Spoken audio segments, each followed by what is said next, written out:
Hello all. Yeah, I'm here. So yeah, we're about to watch the BBC television film version of Voyage and the Dawn Treader. Yeah, straight after Prince Caspian, almost like a part two. Yeah, we saw the cliffhanger. So yeah, we'll go straight into it. Sorry, just taking a breath. Right, let's go in 3, 2, 1, go. See, once again, just seeing the map of Narnia. Yeah, I just thought to clarify that. Yeah, just which point we're on. Right, so we'll see what this version looks like. So they made a genuine boat, so that's kind of cool. I think the trilogy did as well, but probably a much bigger one. Right. Oh, so is it replaying that scene again? Oh, partially. Okay. Yeah, just a good enough catch up. Oh, hang on, they just placed them at a different part of the sea. So last time they just put them in the middle of the boat, but now uh, it's more so at the end of it. So that's a tad inconsistent, but never mind. And then we can presume that's older Caspian, isn't it?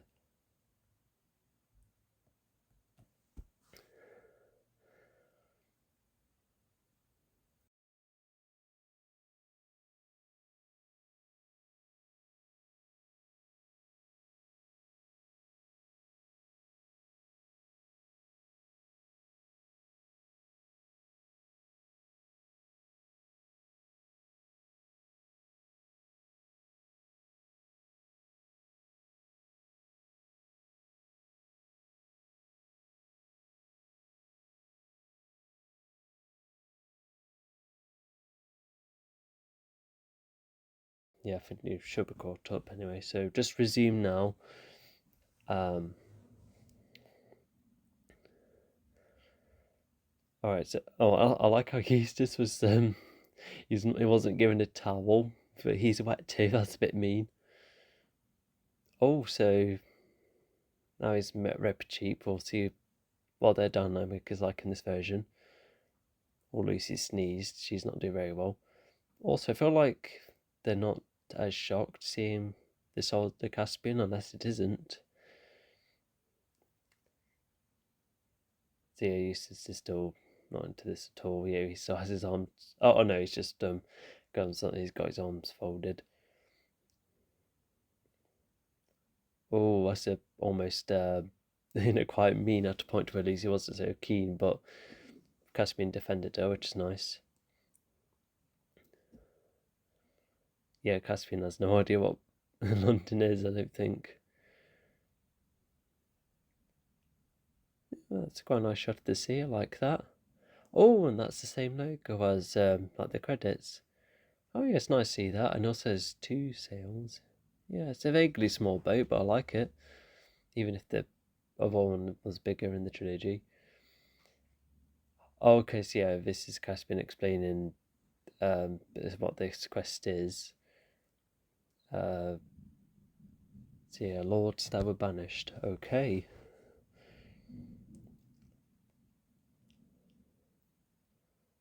And then that could be. Oh yeah, I think it's most likely the boat captain, isn't it? Not to mention, when seen it earlier, it looks like there's very little extras on this boat. Or good luck achieving bits and bobs. Oh, and this is like. Oh, yeah, so it's vaguely similar to the film, that map, so. Yeah. 30 days at sea, okay.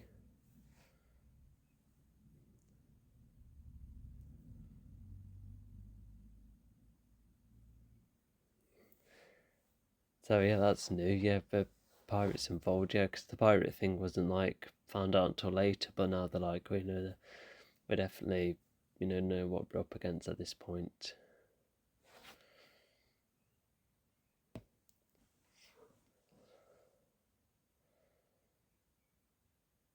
Now they're asking why they're here. So they just come at random, definitely not by the horn. I guess the tree didn't really explain that either.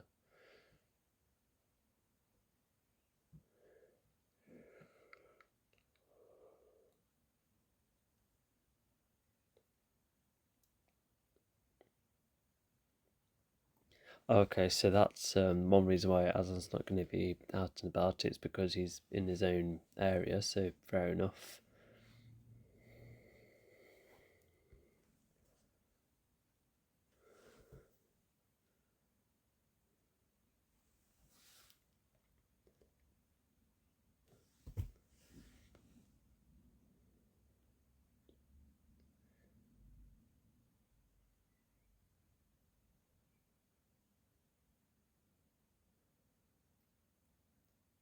So Ribsheep has his own monologue there. So yeah, we can just presume he's going to be getting a lot more screen time, like the trilogy. Also, how long is this? Oh, okay, so yeah, online sources say this is way longer compared. Oh my gosh, they made this one longer, but the Prince Caspian adaptation ridiculously short. Why is that the case? Anyway, so while they're off to, just mentioned a flask.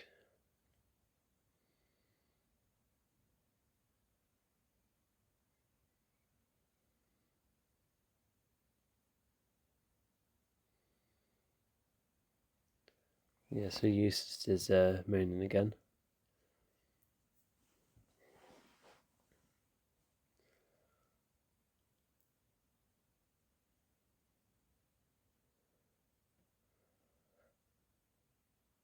Um,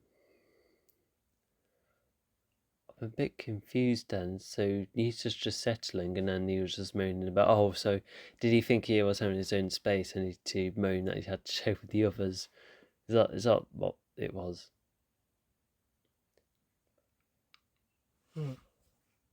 Alright, so they have a spare rowing boat,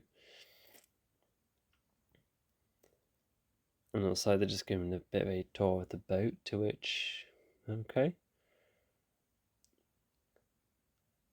And then they're acknowledging that, well, just the others on the boat.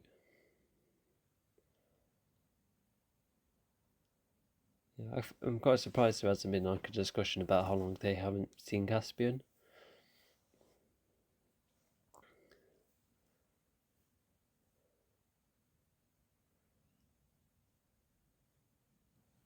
Okay, so they let him use to go and use as an idea, but he's just shrugged it off. Okay.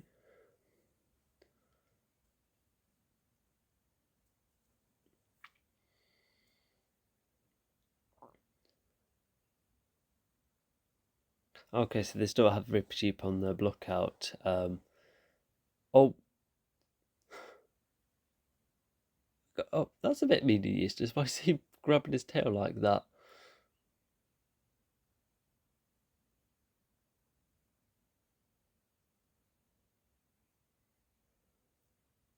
So yeah, Rip Sheep's not impressed, and yeah, looks like Eustace. Oh,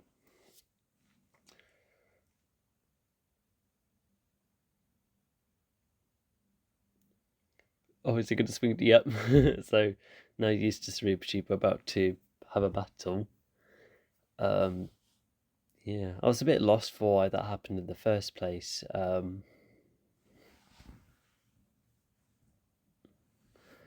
Okay, so now they're encouraging Eustace to battle Rip Cheap.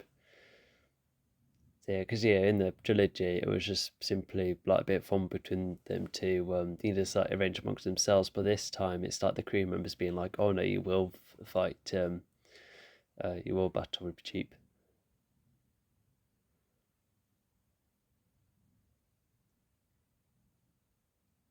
Oh, okay. So no, so there's no duel yet. Even though they didn't give Eustace the blade. Okay. Wow, the scene must have been distracted long enough to be like, oh, here's some land. And this looks like Annecy Wales actually. I would be really surprised if no, it would be like a ridiculously good guess if that's the case. Yeah, and most of the royal clothing is took offs. So yeah, they're just in a more casual wear. Yeah, yeah, especially they're going out and about. Yeah, so it's just yeah, there's no other people with them or beings, etc. Yeah, it's just oh, we're particularly that's those are the pirates, weren't they? Others are going to walk up to them and see what's going on. A long time. Okay, so these islands have been recently been filled with people.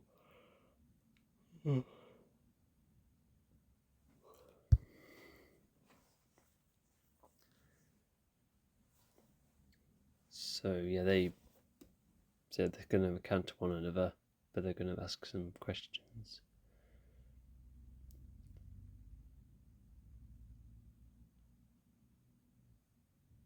So this is how the system works here, and a couple of locations.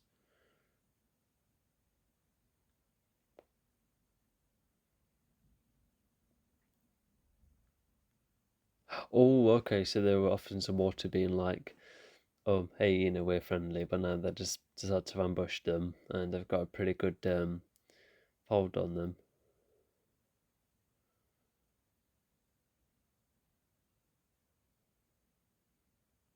But yeah, in this version, so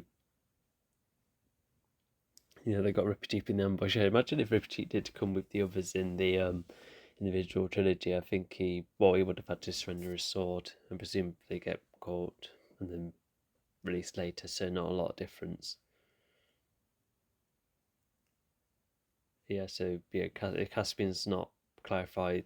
He's a ruler, well, plus the others too. So they just all get him chained up and that. Where's Ripperdeep? Where is he? Wasn't part of this line. Oh, he's getting carried. Okay.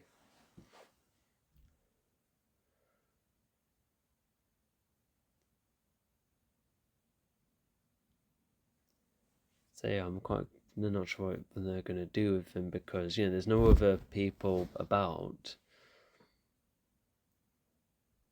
unless they're going to walk to a more like civilized area. Oh, that'll be yeah, that'll be the captain. Yeah, it looks like he's went off the boat too. Seeing that they're in trouble. Yeah, definitely you're gonna have to go and move some resources. Oh, actually no, it's not the captain. That's probably one of the lords. So is he gonna go to the ship or send his own reinforcements? Or I guess we'll wait and see. Also, yeah, I don't think this is Annecy. There's too many rocks. It's a very nice area, though.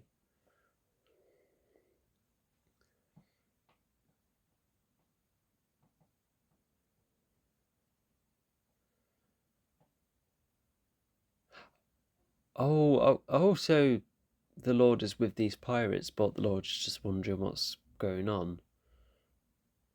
Yeah, but which Lord is this again? Is he still gonna try and sell to him, even though it's just him? Yeah, because was that the case in the original novel? Like all of them getting captured up and then sold to others. Like in the trilogy version.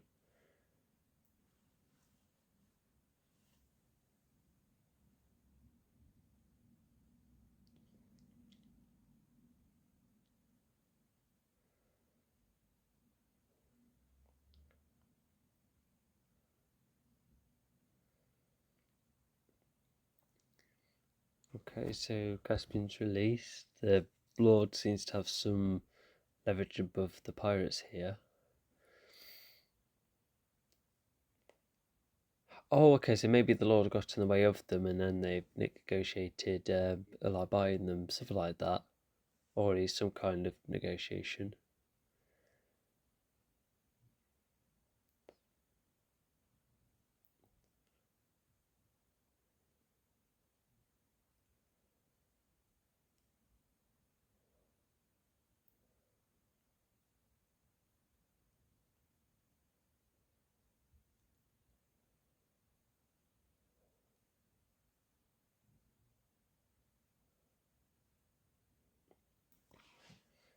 Okay, so they're all just been sent off to sea, okay. But all of them are together, so what was what was the case with the Lord then?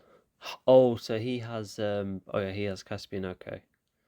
Yeah, so that's the only difference to the status quo. But yeah, the others have just been sent on the boat with others still rowing it. So where would they be off to then? Even, I guess there's some acknowledgement of Caspian and the Lord probably like recognising one another, but the trilogy had more emphasis and more clarity and more weight in that moment.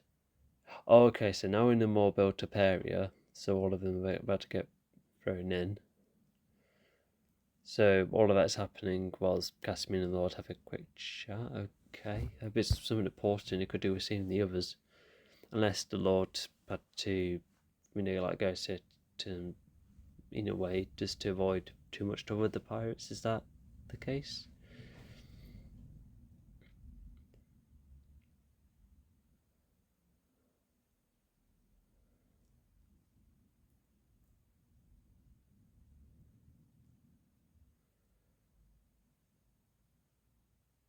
Okay, so you just mentioned that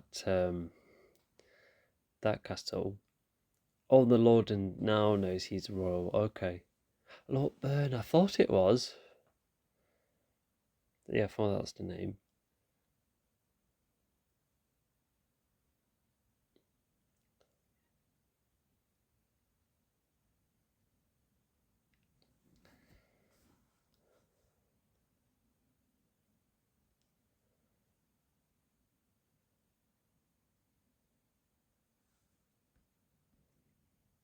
All right, so the yeah, I think I was completely misreading what happened earlier. Looking back.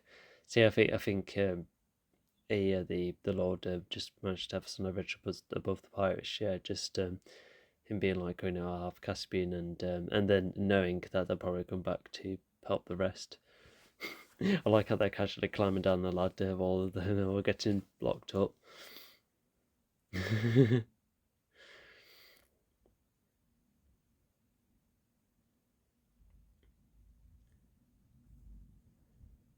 Yes, they're all down there. And okay, so where have they? Where are they now? Are they? Okay, so they're just seeing their ship from that far. Okay.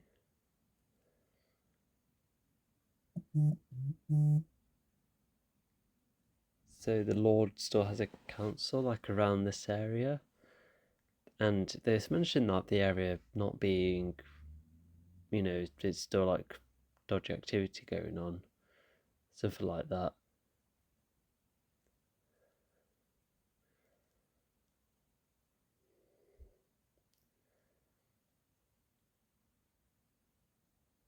Is that? Oh no, there's a different horn. Yeah, because the season's horn was a lot bigger. Oh, I can see this ship turning, and the boat just noticed. Um, I say that in the trilogy, they well not only knew when to act, but they were still nearby when they needed to act. But in here, yeah, and maybe there is like the idea of having the ship to be far away, so you're like more hidden after like sending their own boat. Um, but I don't know. They could have been like more like nearby, perhaps. I don't know. I think I'll just I'm probably yeah. I think they're probably closer to shore than I think. What's these flags? They've got like the armor ready. Armor ready. That's what I tried to say. And then yeah, Caspian and the Lord are on board.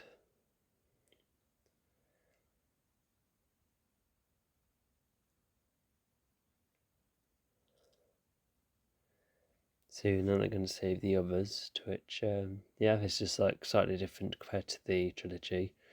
Although I felt like the trilogy is a bit quicker with this. Okay, so they're on to more rowing boats. So okay. Oh, now they're locking up. Oh, okay. So now it's the following morning. Have they not been fed anything? Okay.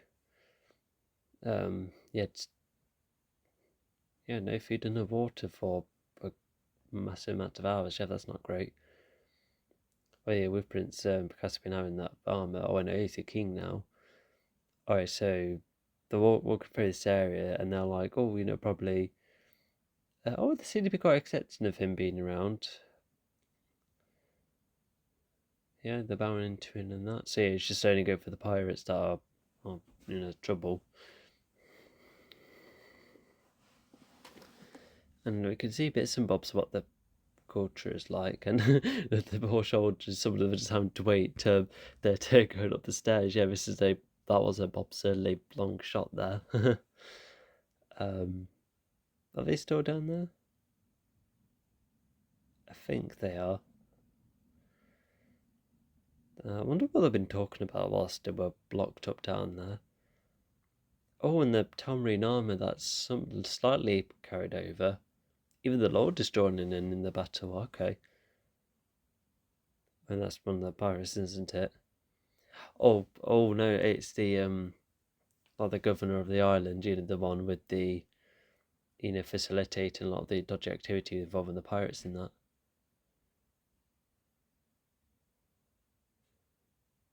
Or he's just been budged aside. Then the Caspian and the others most likely have more leverage anyway.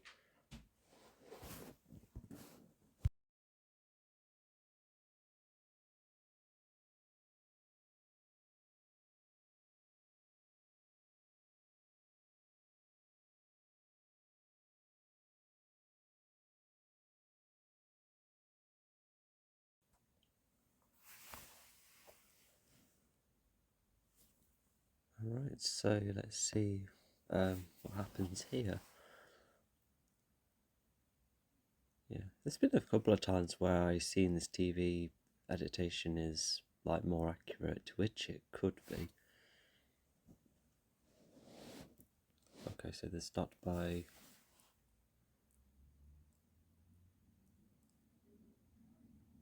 okay, so it looks like these were being hostile, then it looks like Caspians are going to try and be like, there's like a more peaceful mindset. Assuming that's what it's going for. Yeah, because they keep talking about the governor. So is it like trying to see both the governor and like I don't like the whole system to see if things can get clarified.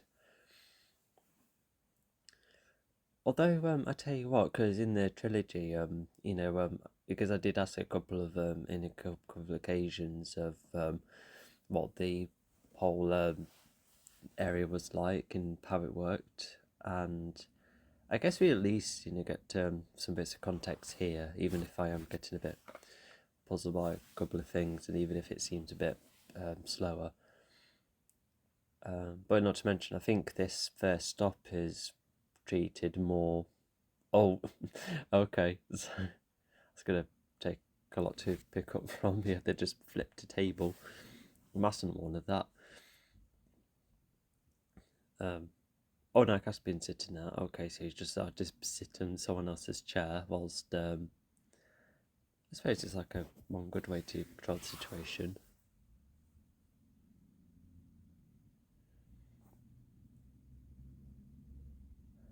Um, but anyway, yeah, as I was saying, so yeah, this first stop I think is treated with more importance, especially as we seem to be here a lot longer compared to like the first stop in the film.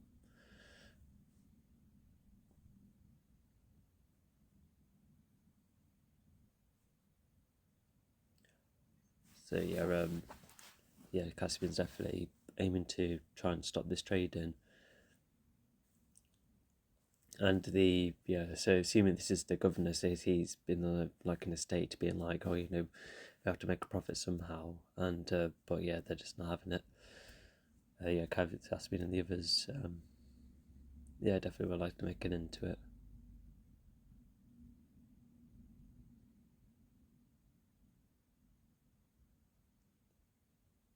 Alright, so an oath has been created.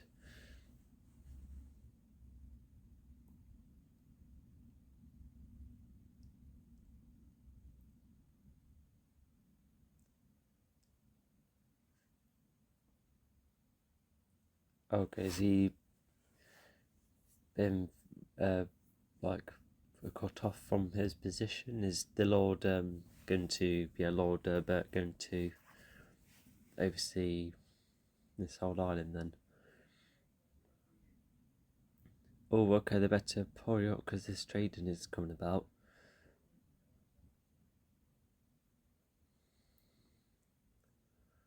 Also, if Lord Burke was, like knighted by Caspian to be, um, like the overseer of the whole islands, but like, what was Lord still doing?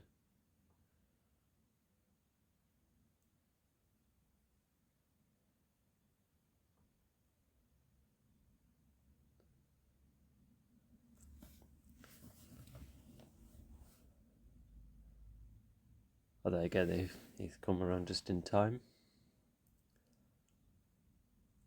So yeah, I don't think a battle's going to see it. It might be, but yeah, I'm not really getting that vibe. It looks like this situation is going to be resolved peacefully.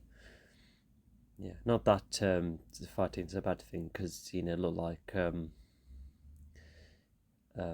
maybe in the trilogy version they maybe could have like tried to negotiate peacefully. Although no, if they're already aggressive, then it's like a case of fighting back.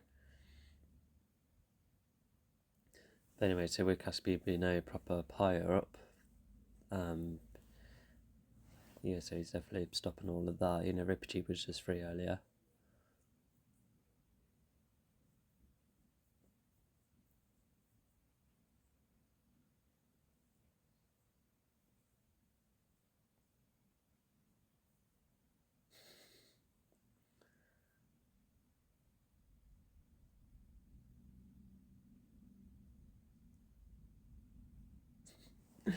So yeah, like similar to the films, so Eustace thinks that the British authorities can like get involved in that, but yeah, obviously this is a whole different realm.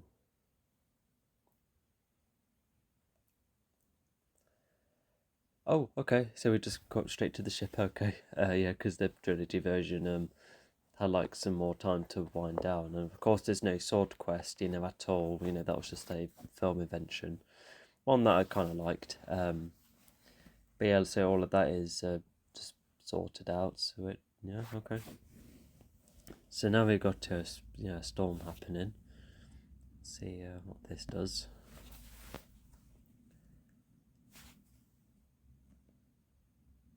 Oh god, now the kids are trying to help too. Maybe they did try and help somewhat in the trilogy. I don't remember seeing snippets, and it was only used just like sitting inside. To which I can understand why. But yeah, he used just having his diary. I wonder if that was like a film original too, because there's no diary at all here. Oh, Ripper Cheap's all wet as well.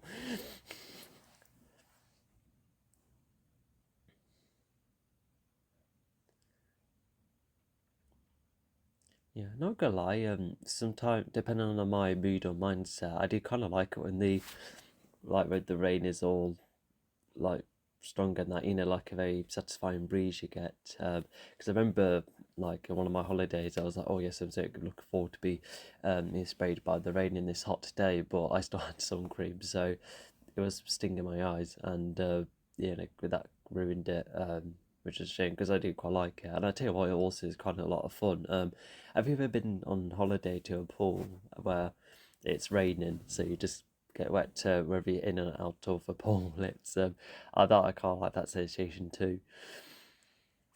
Um, anyway, that was quite extensive. Yeah, I just managed to have a whole rant during that scene. So yeah, it was just a whole struggle of rain and water. I suppose it helped sold it, and I guess in between they were probably debating the route like they did in the film version, because that was the case in the book, wasn't it?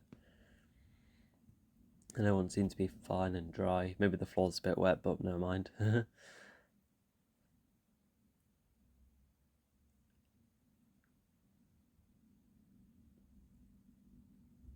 Oh yeah, did they get a couple of more men from that island to join in? Is that's happened? I don't think so. Not gonna lie, I keep thinking Rupert Chip has a mustache, but no, it's the shadow of the face mask.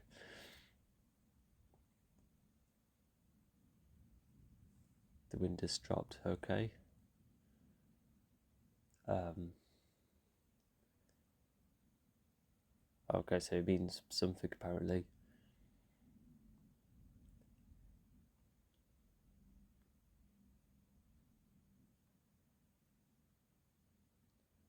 Alright, so it's getting a bit. So something's been found. Has this been found in the sea? I'm not sure. Or is this like an item within the ship that's been wrecked? What's happened? Could it be food that they're out of? Removing the rations and perhaps. Okay, so it is a food problem. Okay, so the storm has cost some food and water. So okay, so they're going to find land. Is Eustace still going to go on the Dragon Arc? We'll wait and see about that.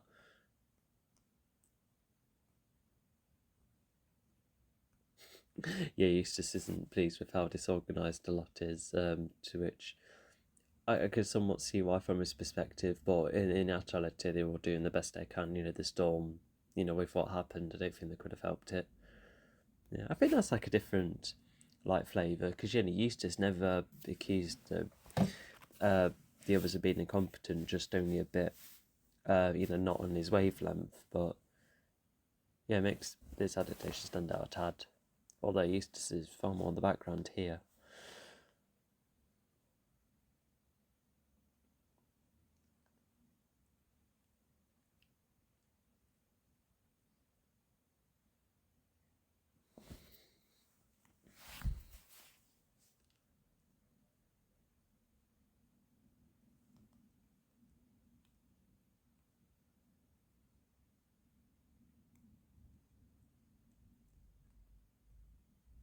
So even Eustace is suggests some ideas of how the system should work, and the others aren't so keen on that.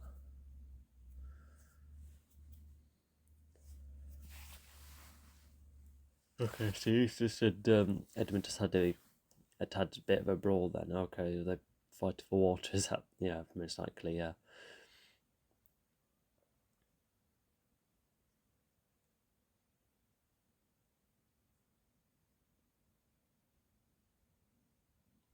Everyone gets the same. Oh yes, Eustace was thinking that he needed more, but no, they need to properly share. But yeah, the rivalry between Edmund and Eustace, like granted, looking back in the trilogy, it was mainly like towards like the early parts of the film because Reepicheep becomes like the next character to have a dynamic with Eustace. With not really getting involved with Edmund much, but it's kind of the case here. Alright, so it's middle of the night and Eustace is sneaking off somewhere. I just suddenly thought there was a what was that character name at the end of the Dawn Treader film? Yeah, will we be seeing her in like the next end credit scene or uh well the silver chair is next, so assuming that Eustace and the cousin will be around then. Yeah, so Eustace has wandered for quite a while. Yeah, I think that's the thing with these adaptations. Uh, when it comes to all Boat in the Storm, they're moving from place to place and sneaking around the ship. All of these scenes are kind of extensive. I personally would have like dropped down the editing a bit and probably go for a couple of transitions. Um, but if it wants to go for a lengthier approach, then fair enough. But I just felt like it uses up a bit of time somewhat with not a lot happening. I think that's like a downside with trying to move from place to place. So now that this time I remember being a book thing where you just try to go for water, but this time it's in the middle of the night. Ripchi was still around to guard the resources.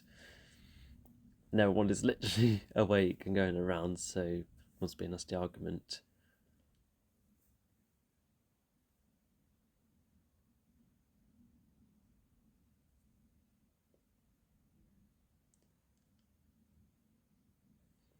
Yeah, makes you maybe they didn't trust you just enough, and that's why Ripchi was by the resources. But we know they could have had like thieves jumping on the boat, so yeah, I think that's no reason why Ripchi would be like on guard with the resources.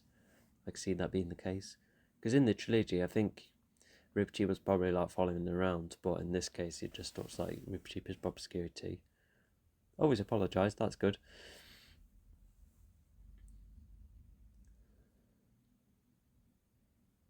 So they're telling him to drop the mug. Yep, there you go. He's placed it. Now let's all go back to sleep, and hopefully, they don't have my problem where once I'm awake, I really struggle to drop off again.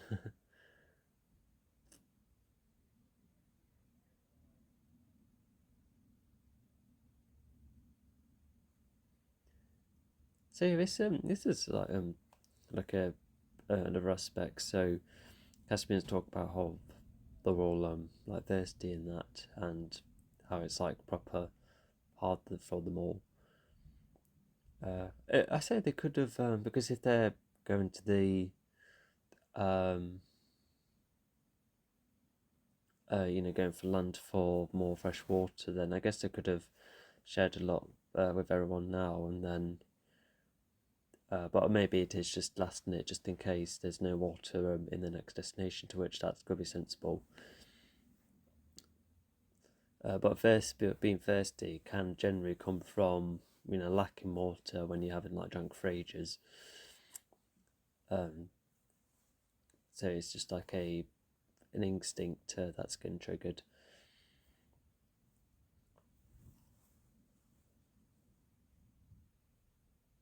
Although in the trilogy, yeah, well, I did used to like go for the orange, like because there was other than like a couple of instances, like it didn't come after a scene of oh no, we were out of food and it made Eustace go after it. No, it just looks like Eustace just went for an orange. I don't know, did he just fancy a snack at one point? Anyway, so they found their destination and they're set to live for camp. These are the smallest tents I've ever seen. I'll be right though. Okay, so Eustace has wandered off. First for 4 weeks and expect me. What, they've been on this expedition for 4 weeks? Is that unless he's talking about like back on Earth too? Because I think the daylight cycles are vaguely similar. Is a good account of the gold. It looks like it's wandered for an extremely lengthy amount of time.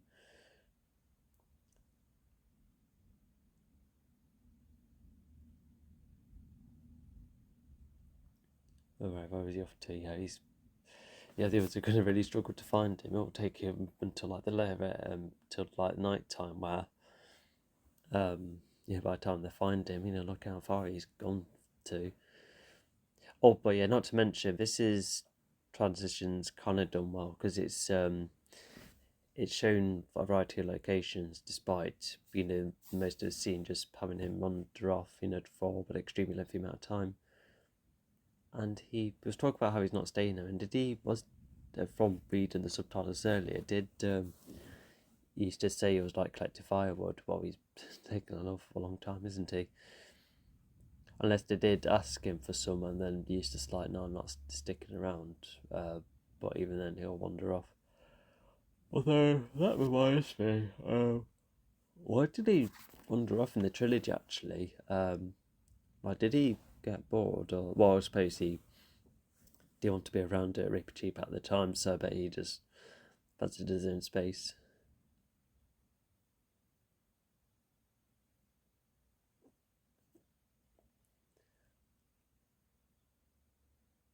So yeah, everyone's settled well enough camp-wise, but Eustace is still wandering. So this is where, yeah, it is getting a tad lengthy. Oh wow, he's found potentially some volcanic activity coming from the ground, I think.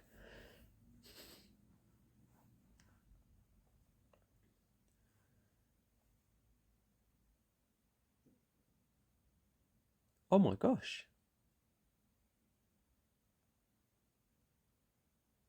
Oh, and that's like a massive suit made up of one or two people, I think. And it's just like one bloke on all fours. But that's a pretty nice costume. So yeah, Eustace is yeah, just spotted the dragon just come out of the cave. So I think that's what the smoke was. Yeah, it wasn't it wasn't volcanic activity. But yeah, Eustace is going to go up to the dragon. That reminds me. So was it in the book? Was the dragon an entirely other character unless Eustace did still, gain a dragon form? Is that what happened? Or is the dragon down? Oh, do be careful, mate. He might flinch. You have no idea how these dragons work.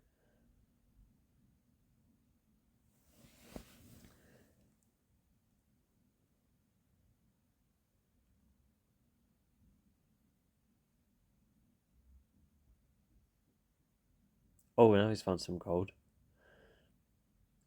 Oh, wow. Was this like a myth thing that dragons like gold? I just felt like it's been quite a common theme, in this. The Hobbit, obviously. Even Shrek had, you know, the dragon, settled around gold as well. And like, that's like a common pattern I've never really always picked up upon. Well, until now. Okay, now they're shouting for him and wondering where he's gone. So Eustace is tried to uh, um, um, yeah, Eustace is Robinson Gold, and Casimir just used that horn. If Eustace even recognises the horn as like a "come back to us" kind of sound.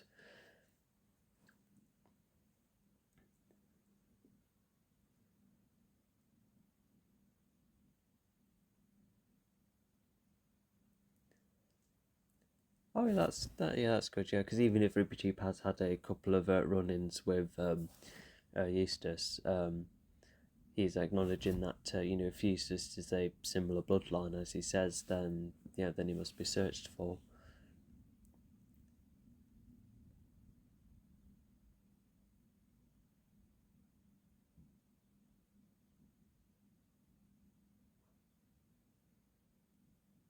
Oh, and then this is so. Is this his perspective? Oh, yeah, most likely.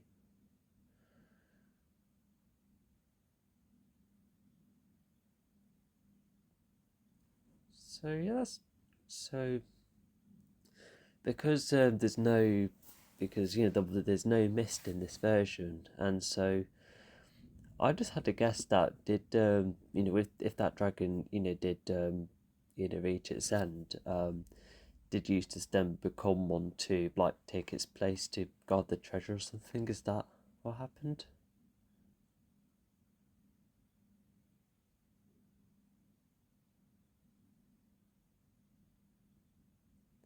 Oh, and I could see the reflection,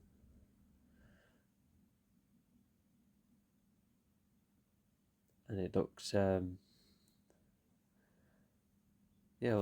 What does the yeah? Where's the other one? Is it still lying there?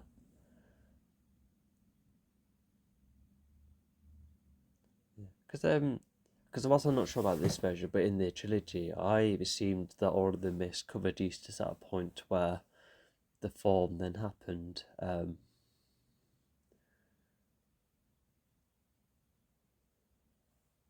That's actually like a rather good suit slash animatronic.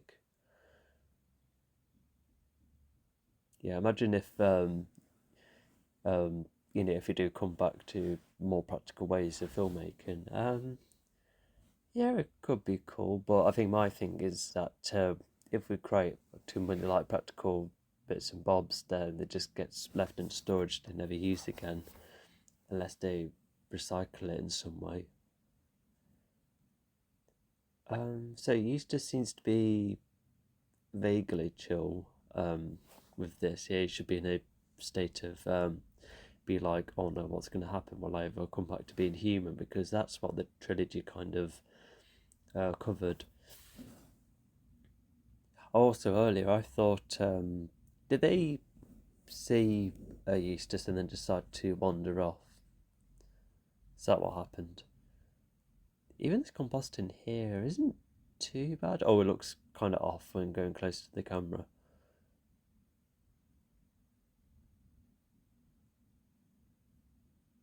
Also, yeah, he knows how to fly immediately.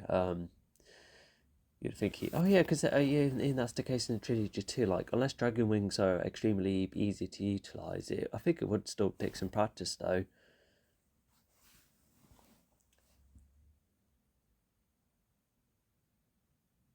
So yeah, some of them we looked earlier. Now he's just hovering around this area, and those are on the ship aren't.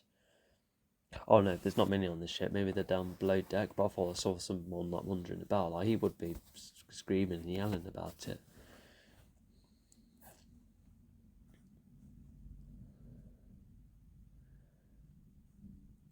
Alright, so yeah, dragon has strong skin. Well, that's always the case, isn't it? Even when they were just talking about arrows earlier.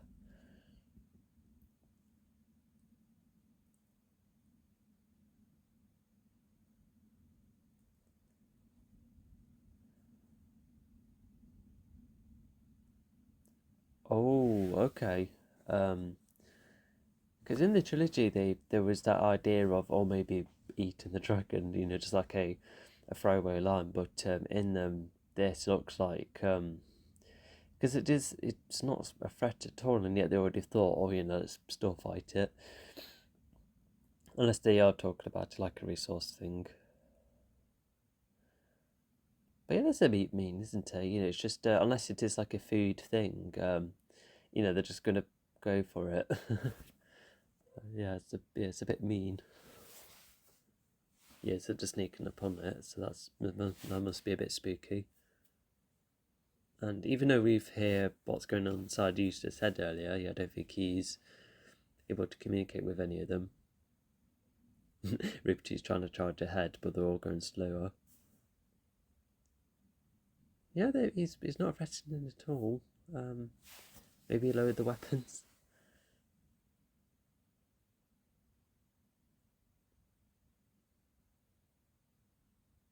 Something coming from its eyes, so.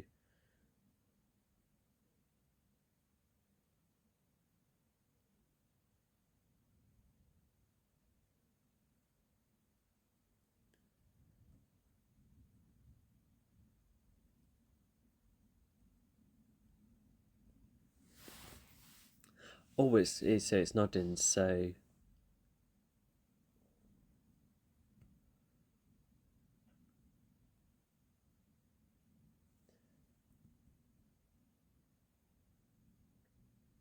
Oh, so there you go, that's the gold. Something they've never saw, but maybe your craftsman looks like he recognises it.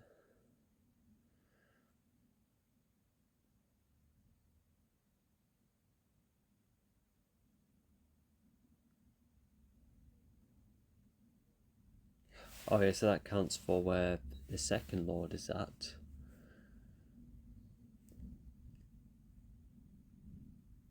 So yeah, the nodding is helping with the communication. So yeah, they haven't gone all guns blazing, so they have approached it slowly.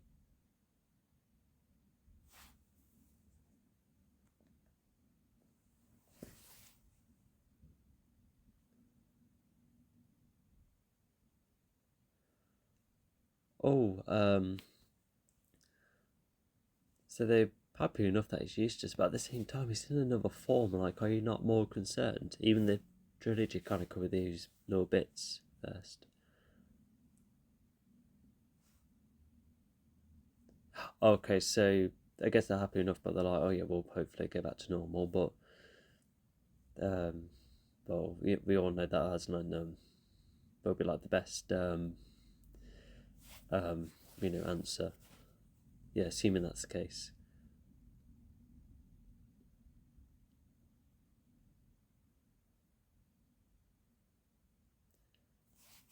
So yeah, so yeah, even though Captain right there, he's like, oh, with all that flying, they can do a whole heap of useful things. So yeah, that's nice. They are trying to be nice to him. Yeah, but also, is the gold not removed from him yet? Because that's implied that that's what was pertinent, wasn't it?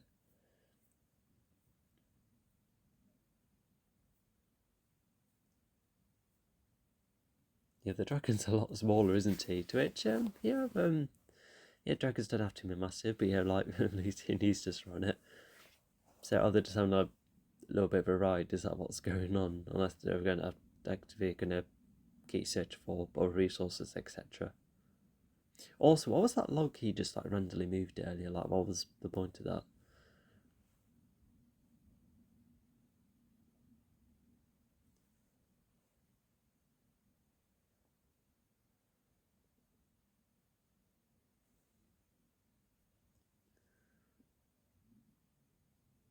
Oh, so now they're acknowledging what to do with him.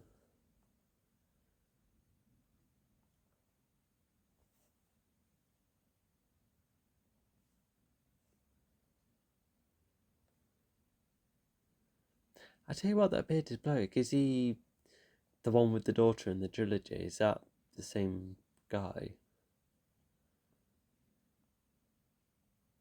Oh, did you just listen to all of that earlier?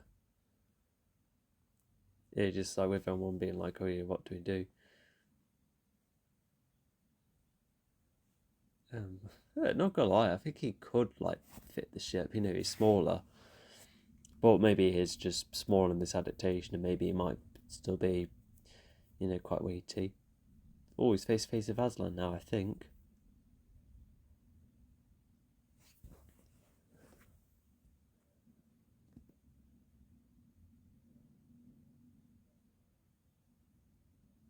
Oh, so he's scratching off all of his scales, I think.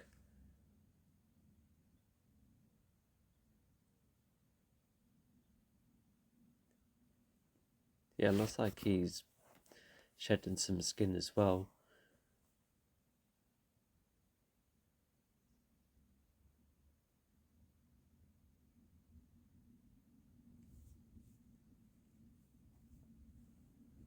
Oh, and Aslan's already going to.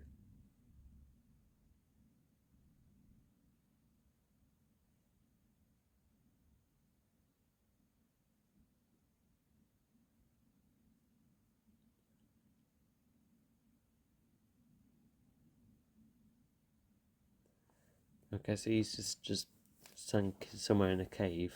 I think he's gonna go back to normal. Yeah, there he is. Oh well, so he's a dragon for a very short amount of time. But yeah, in the trilogy, when Eustace tried to descale himself, didn't work at all. But it strangely, I guess, made a start in that Aslan's like, oh, you go and jump in, and I suppose it's Aslan's magic. Oh, but he's also back with them, uh, somehow, and I guess they might have had the clothes ready for him. Oh, so the bracelet that was stuck to him, that's then given to Caspian. What's he going to? Oh, you see, it's found the second lord. Unless he's just addressed the third one. And although, are they not going to like search for him unless they're just going to presume that he's no longer around? Because they didn't talk about like the other dragon, and Eustace hasn't said anything.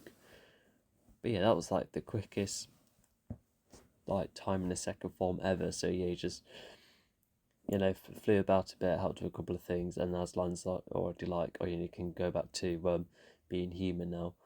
Although maybe Aslan helped out because having to transport within the ship, to which yeah, it's sensible.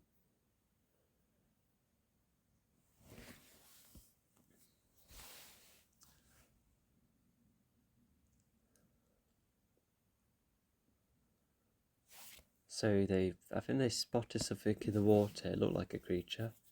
It most likely could be a serpent because that's been a thing in both the film and the book. Oh gosh, here it is. Oh my god, that looks actually quite scary. Like loads of teeth.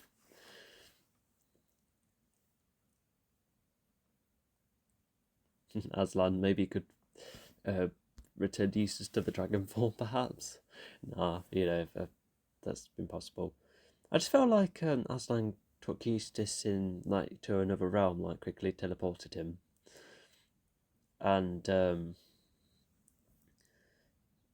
but I don't know how Eustace got back to them because in the trilogy it was a bit open-ended when he just went for the island, and then he managed to swim all that way to the boat.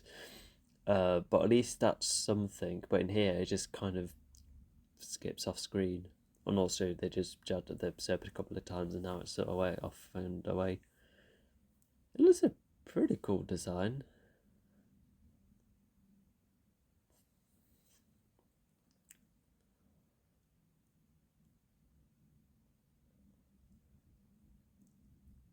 Is the serpent gonna leave them? Probably. Yeah, that sea looked faked.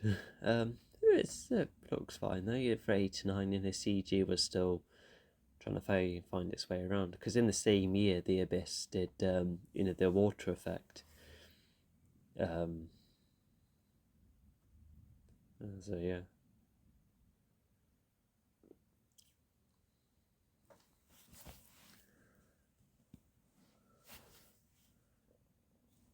Right. So where are they off to now? It's almost like every time they stop somewhere, it's like a mini quest. So it's kind of episodic. Because with the trilogy, because it was quite a extensive like status quo kind of thing where we're like, oh, although actually no, oh wait, no, sorry, my apologies. So the quest for the Lords is still a thing, and maybe the trilogy did add way more to it, and yeah, I guess it did because, as they find each Lord, there's that bigger, grander quest to solve. That's what helped the momentum of the film. But in here, like I guess they are still looking for the Lords, but now they're just going to drop off somewhere. There's not a lot of a through line, like structurally, because now just hop onto another island, and maybe it is like more of an episodic approach, even if there's no like episode breaks, like in the Lion, Witch and the Wardrobe adaptation. But yeah, if story wise, this could be like after the midpoint. Although when like these sisters dragon form, it just like came and went, and then the serpent, I guess it acted as an obstacle, but there was um no cost to the success. I don't think they lost any men, so yeah, that's where the momentum of the story is a bit off here. But we'll still keep watching and see what more of it is like.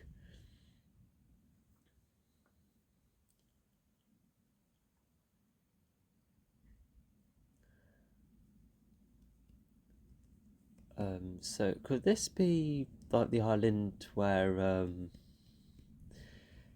that the magician? Could it be this island equivalent? Yeah, because in the book it was a different order of islands compared to the film.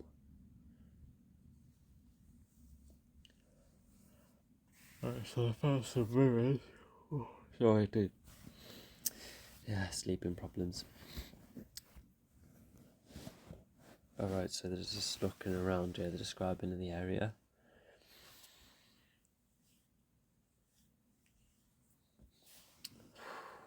Sorry, this is rather slow moving at times. We just got this single camera shot, and it's just everyone like just casually wandering around. Like normally when you like see the environment, it should be like, the explosion should be, they're just definitely quicker than this.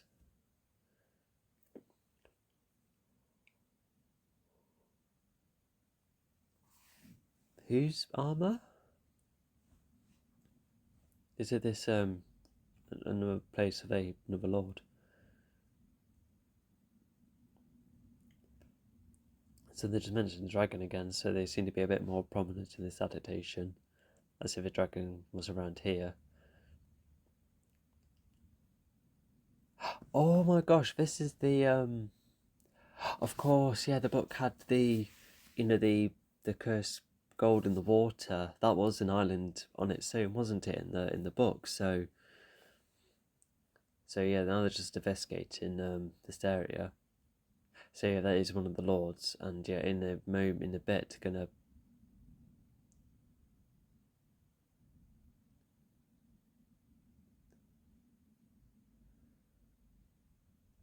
Oh yeah, so in the trilogy, it was that once you've uh,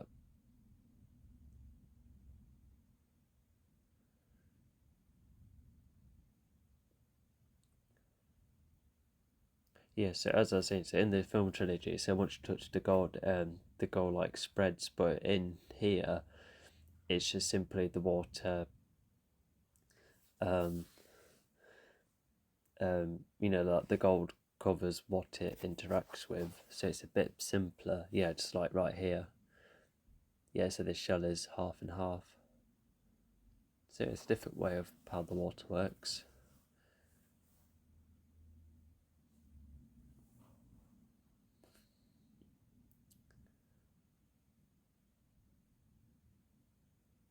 Always is Prince Caspian just been corrupted then?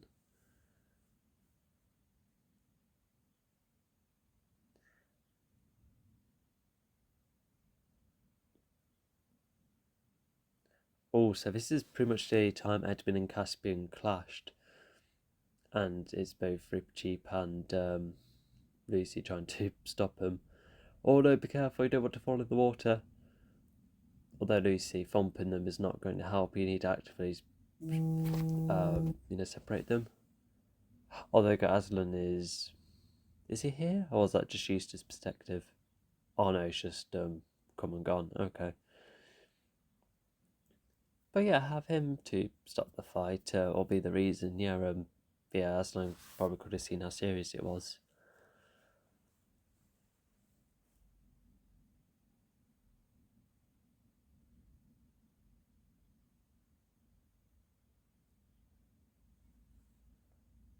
Or Rippercheap's going to give a name to something.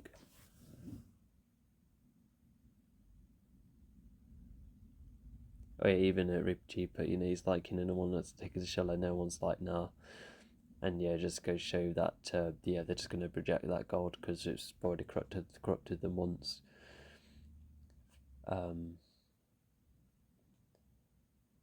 so yeah, but interesting enough, so they made Caspian the one night rich for the gold in that, to which I felt like had more sense in the trilogy because of how Edmund has been undermined many times. But yeah, for Caspian to be like that, like yes, has had his insecurities being a king, but that wasn't as explored in this adaptation. So yeah, it's just kind of a bit out of nowhere almost.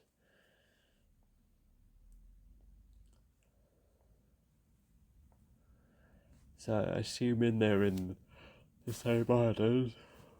Sorry. Also now they have to make a pit stop because Lucy had something in his shoe.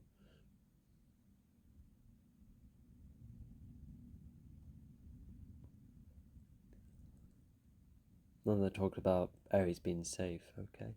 I see. Yeah, the captain is walking around the land and around them way more often compared to the film version, to which I kind of like. Yeah, it's making the captain more useful. So all of that sand is now dipping to. What is it doing? Either Lucy thought this was odd, or maybe you could quickly address it.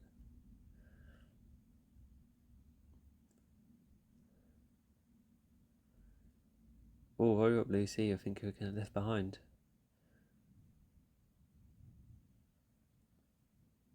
Come on. Yep. Yeah, she's moving at last. That's good. Oh, yes, I think there's something around her. I think. Oh, could those be the invisible creatures? If that's moving on its own, unless it's just a magic thing.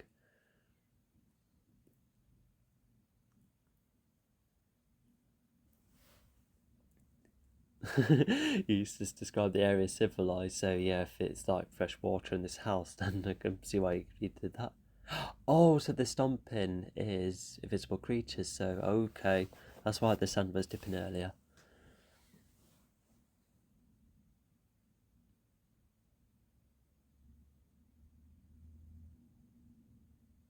So Ripley's entertained an idea of, why not try a sword against any of these invisible creatures. But yeah, very curious to see what they're like.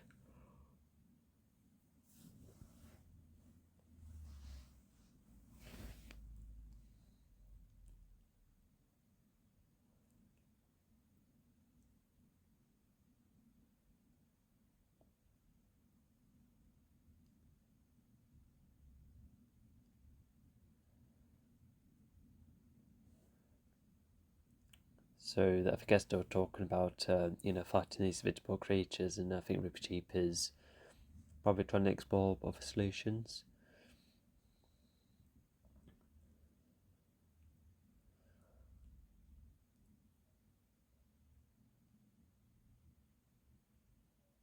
Okay, so this is going to swing around, I guess in the hopes of coming across any of the creatures. So boat is still there, that's fine. Oh no, they're just accusing Lucy of imagining bits and bobs. But they seem to be believing her a bit more, look at what Rupert was talking about earlier. Oh, here we go. It's coming closer, he's going to be the one to be down. I hope these visible creatures don't have weapons.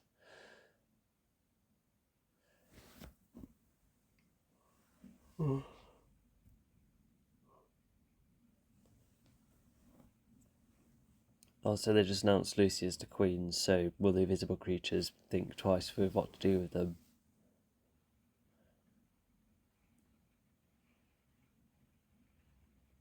Oh, okay, so they're drawing on the line. I wondered how they actually did that effect.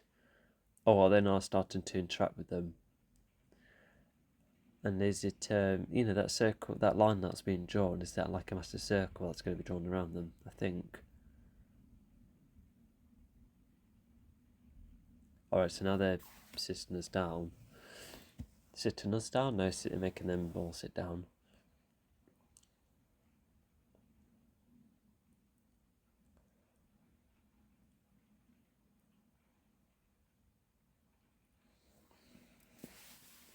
So this magician's just been mentioned, assuming he lives at the house with all the creatures outside.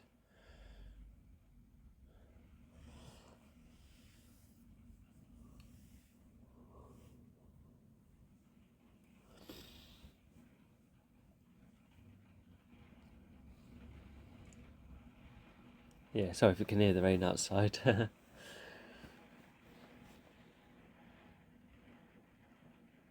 Okay, so now they're talking about, so they're so they're telling them lot to find the magician and pop the spell aside.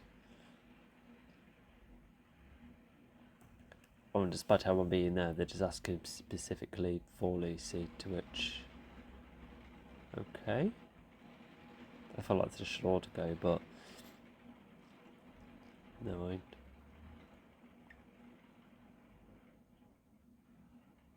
Oh, so the weapons become invisible once they're thrown, okay.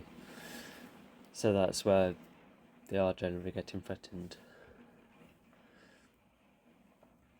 So anything they interact with is invisible, so yeah, it's a nice consistent rule with invisibility.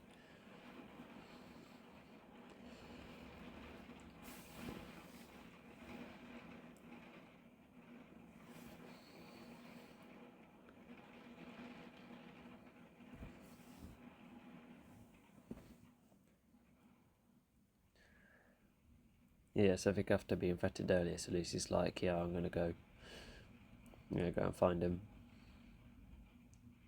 Which is, quite brave of her.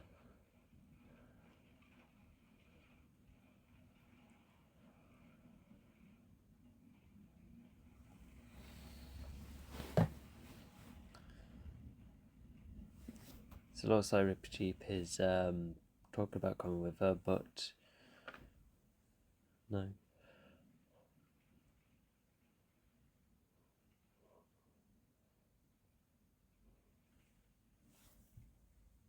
Yeah, they saw the big house earlier. Oh, okay, so they've just been invited for dinner.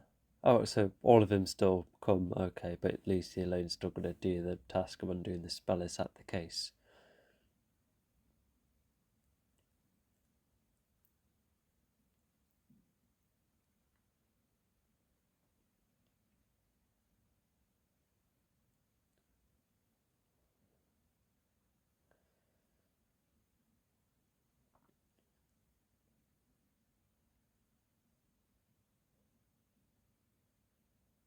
These effects are somewhat decent. I bet it was done like a lot of string or something.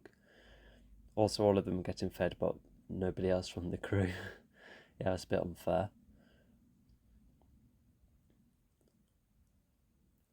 Alright, so is this where they're going to come to the book, the library?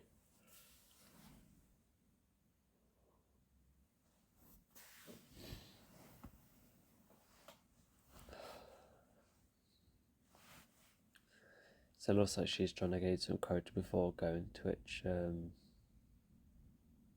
yeah, fair enough.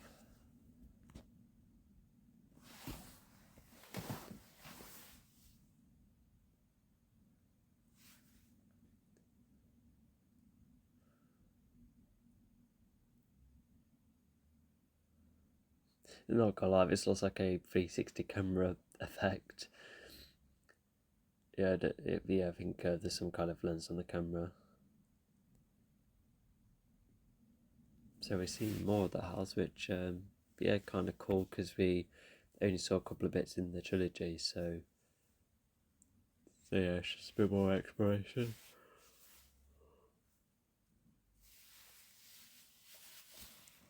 So yeah, she seems to be a bit spooked. Yeah. I think they will talk about why only Lucy could go, to which, yeah, maybe I'll look back see if there was a reason, but if not, then I guess it couldn't have all of them go around the house like that, and if it only takes one to do the spell, then fair enough. But I feel like Lucy should at least have like one accomplished.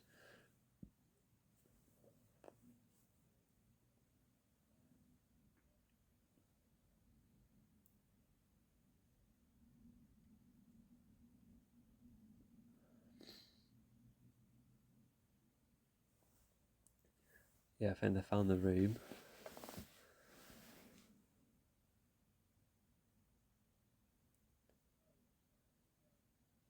Once again, I just felt like this is a tad quicker. Like, I get it. There's also different rooms and that. Although I think this part is like a build up. That was fine. And now, yeah, she's found the book, and we'll see what. Okay, so we see way more of her spells in the book, so that's neat.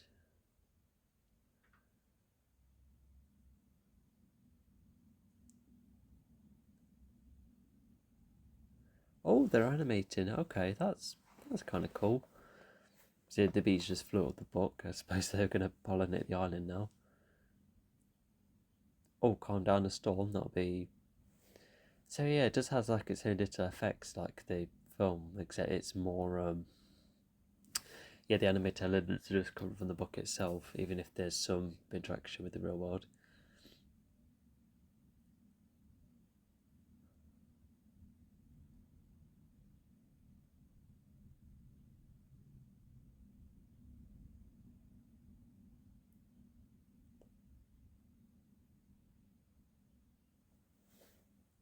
So they brought this. Like in the trilogy, Lucy was drawn to yeah, that spell she just encountered, but yeah, Aslan's face just appeared again. Um, yeah, I bet Aslan just popped up to be like, oh, Lucy, yeah, don't go for it. Although she's found the spell to make them all invisible, be on visible, no, just visible. Uh, but even if now she's found the spell, does she like bring up her thoughts again, making Aslan say, "Oh, don't go for, um, don't give in to your jealousy." But yeah, this is even more uh out of nowhere compared to the film because the film at least tried to bring up a couple of times of how Lucy was feeling, but yeah, not uh yeah, like I said, it's just still a bit out of nowhere. And also, was this magician just like wondering who Lucy was talking to then, if all of that was the same room, unless he was vaguely aware? Oh, I see. I think they are all aware of one another. Okay.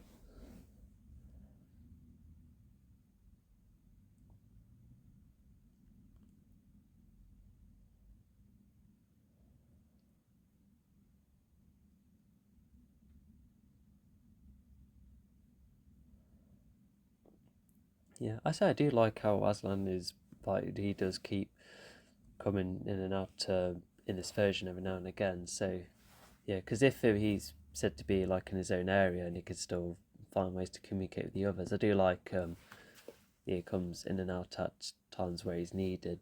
Um, yeah, because even the BBC version of Caspian is tries to have more Aslan in too. To which I kind of like the BBC version to do that. So yeah, I think Lucy's gone over per Temptation, and I have the impression that the next time they'll see Aslan, it'll be much later and probably for the last time.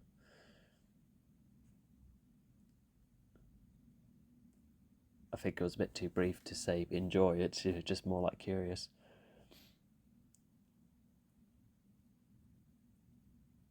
So did Lucy manage to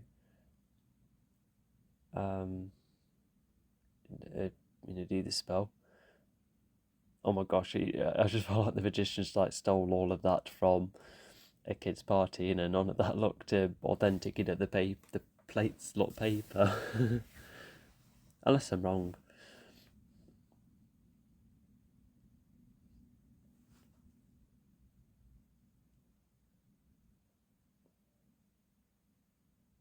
So I think they just talk about why this spell had to be done, to which, it looks like this adaptation is going to try and expand on that. And I guess tying to Lucy's temptation earlier.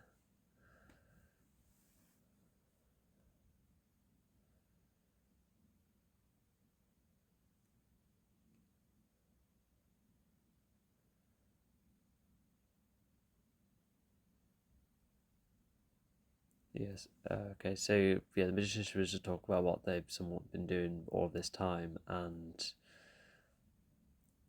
now I think they're going to see what the creatures actually look like. Oh my gosh, are those the creatures?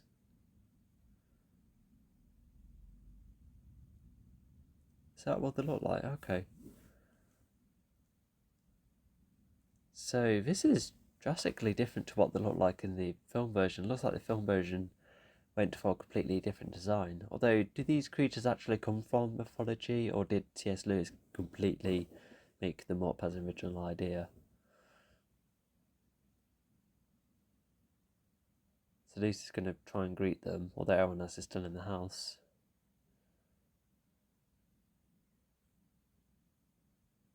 Oh yeah, I think everyone's going to leave the house now, yeah, thanks to Lucy shouting.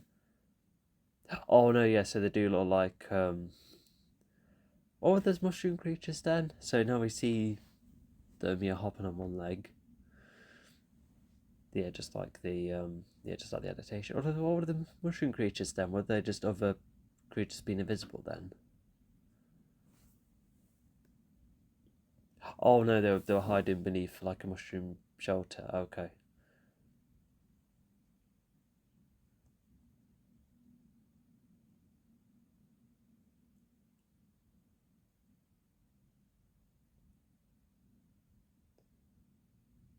I wonder how they're actually bounced. I felt like they must have transported a trampoline and not showed the floor at all. To which, I can believe that.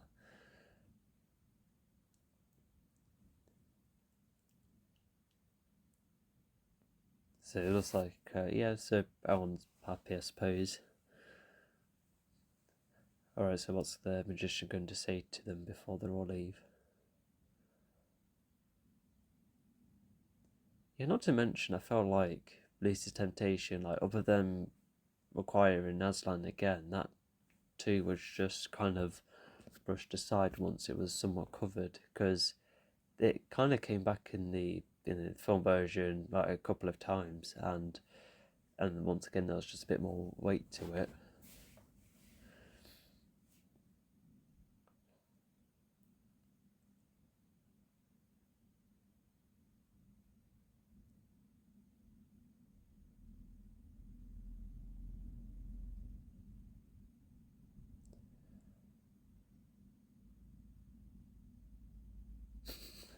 Yeah, so they just done a couple of tweaks to the ship to repair it, apparently, to which it didn't seem too bad, like after the storm, for instance. Although it was the serpent earlier, but once again, the ship, gosh, you should see what the serpent did to the ship at the end of the film version.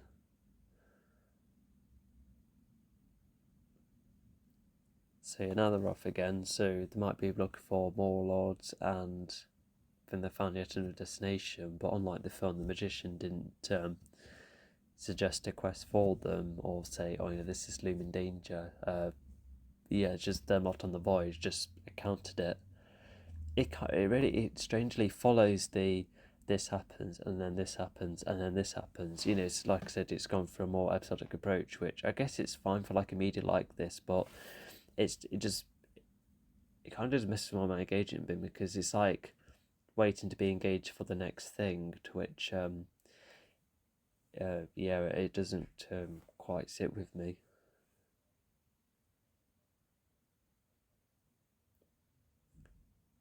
Okay, so yeah, with them going into the mist, so they're gonna have the lighting on, to which, yeah, I suppose you do need to see, although you're at bigger risk getting caught by whatever is within the mist. There's like the serpent gonna come back or something, or entirely other creature. Could it be a dragon, perhaps?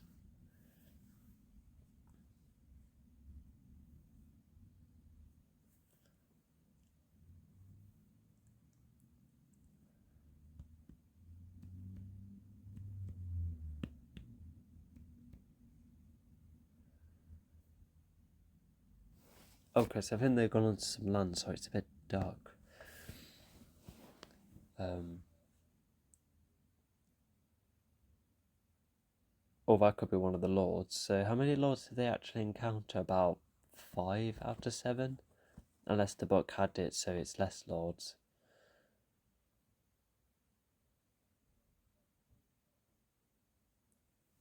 Oh gosh, can't see. See, that's one of the lords shouting, yeah, within like the mist. But yeah, we haven't seen him yet. If only if Edmund had his torch, I suppose.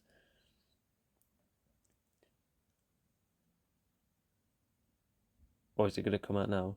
Yeah, there he is. Yeah, he's in the water. So yeah, we'll see what this version of this lord is like.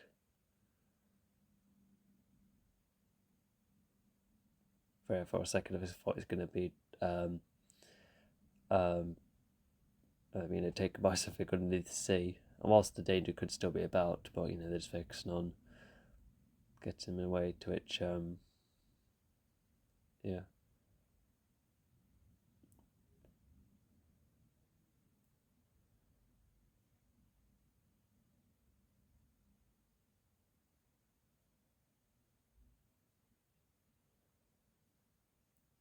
So even sailors talk about searching for this specific island, but I don't think they spoke about this ever until now, right?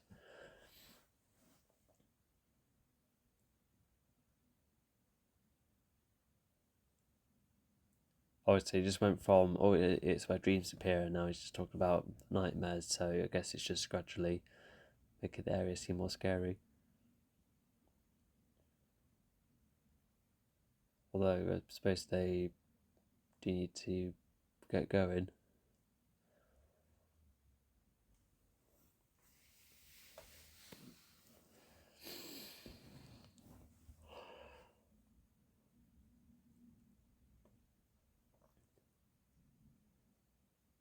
They're not really making an effort on making him move. I guess they're just wondering what's happening around them.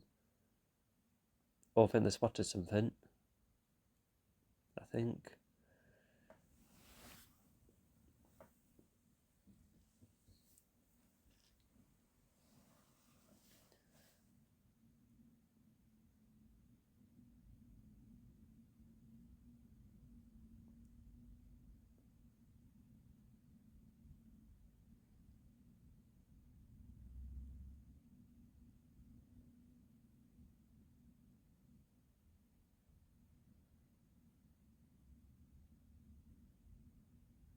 Also, notice he's trying to call for Aslan because you all don't know what to do. Oh, so oh, okay, so it's helped a little bit, yeah. So a seagull coming from the sky, just like in the film, and it looks like it's going to help lead the way, and the bird is animated too.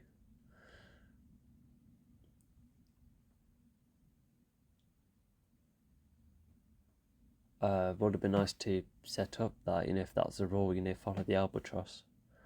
So it is an albatross instead of a seagull. Okay. Oh, okay, they're just out the mist. Is it just disappeared?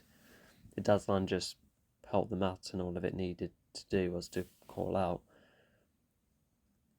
But yeah, I think were they like imagining the dreams as well? Because they felt like uh, they were just seeing all sorts, but we didn't see what they were seeing. So yeah, and also yeah, so this lord is starting to calm down now. The mist is down, but yeah, in the film he had to be knocked out, and you never saw him again.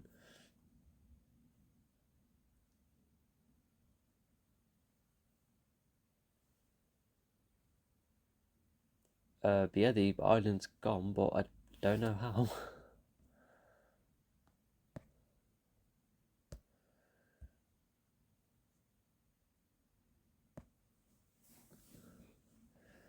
Yeah, I reckon we got another 30 minutes because I remember whilst the dream-based island, I suppose, instead of being the climax in the film, it's now in like, just like before the climax, I suppose. Of four missing lords. Okay, so that's something. Reach the limits of the east. Oh, I'll tell you what, because if the last three was on the island of the Blue Star, then yeah, I think that's how they'll find the rest. Oh my gosh, yes it is. What a good guess, because there's the table full of food, and that looks like the three remaining lords there. Oh my gosh, I was just thinking about that as the film seeds started to come by. So this most likely could be the last island visit, because I don't really know what other islands there was left to visit.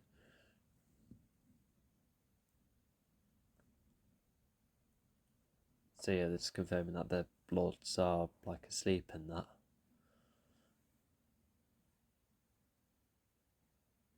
And then they think that there is like a enchanted sleep too.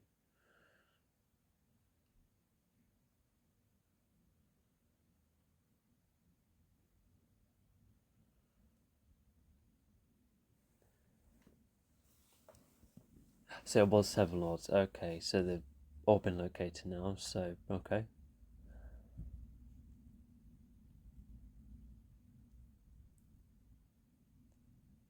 Oh, so they just found them and they're like, oh, okay, yeah, we'll go.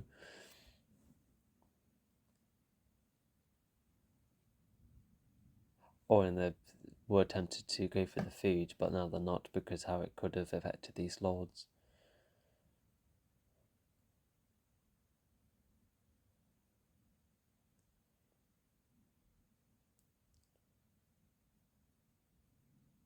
So they might be going back to the ship already.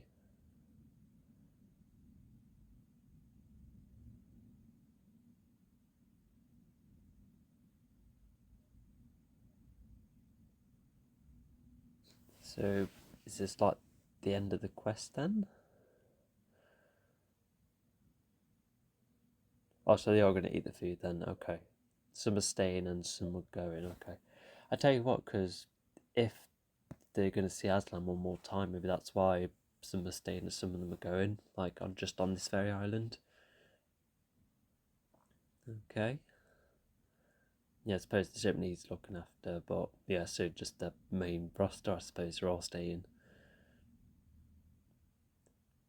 And yeah, they have no knowledge of what the food is like.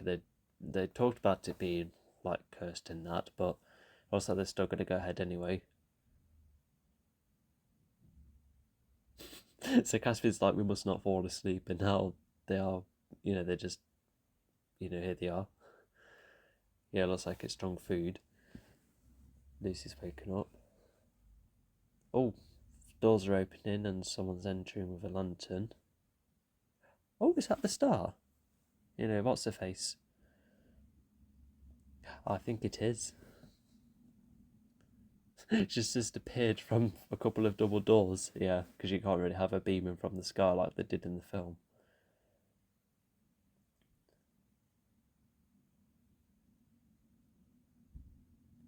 Oh, Aslan's table. Okay.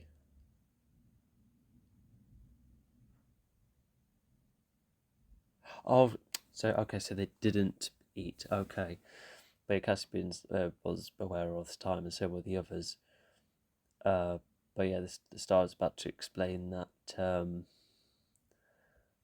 it will go from the book reason, won't it? Because if there was hardly any differences between the this version and the book version, then yeah, because if you remember, it was only 1 point I read in the last commentary.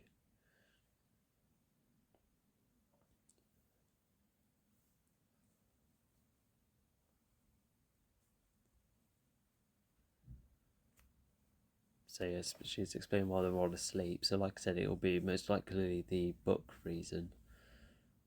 To which you can find on the comparisons page. Yeah, because I was getting a bit lost from time to time.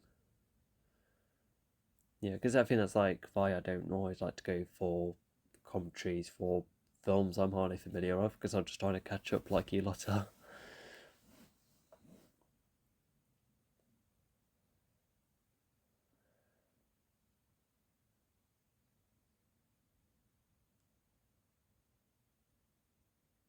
Breakfast, is this like the following morning then?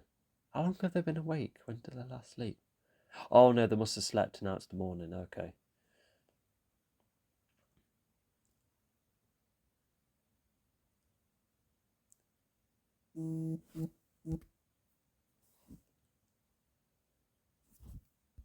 So yeah, this explains why.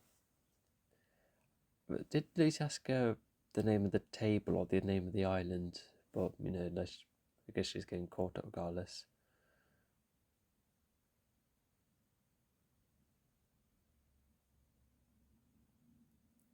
And the Caspian's just asking for more answers, I suppose. And then I guess this is already like a first hint of them two being together, because they end up together, in the book versions of the film.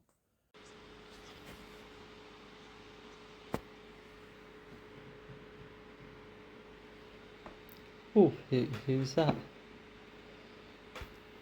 Uh, yeah, he didn't appear in the film, whoever this figure is. Oh, is he causing the morning to come by? Is that fast forward time travel or something? Oh wow, look how animated these birds are.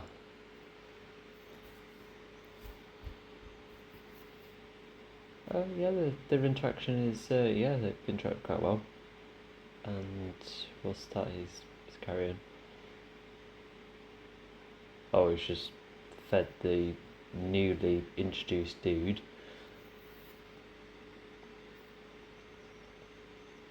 Oh, and they're eating up all the food as it looks. Or just simply making it disappear because they're not actively chomping. Oh, is that it? Are they off? Probably. Yeah, sorry about the sudden sound, it's just, yeah, the laptop fan, but hopefully it shouldn't be too.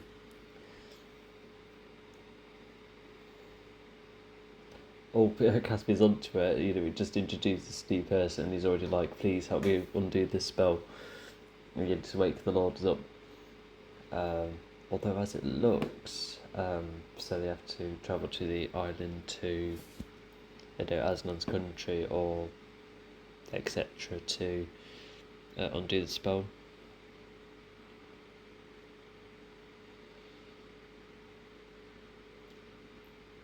And the Arab sheep is already very up for, making his way there.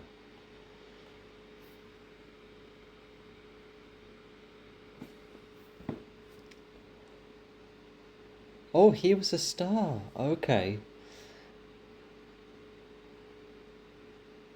And Lucy no longer. Okay, so I guess he lost his star form, but he's going to remain in his human form for the remainder. Is that what's going on? Also, with I'm not sure I mentioned earlier with the lady star who Caspian was speaking to, because they get together, like definitely according to the books. So what yeah, I was wondering if you get any hints of that, because the 2000 and the trilogy version um, only like hinted that, but just had to fulfill a role, to help with the quest and a couple of answers. Also, just read earlier, on subtitles, so there was a bit of a sun that was fed to him, so that's why the bird fed him in that way. So okay. So, not to mention, with the stuff in the mist all done, I'm just wondering, what was this fast news? Sorry, notifications. But yeah, with the, after the Mist Island, like what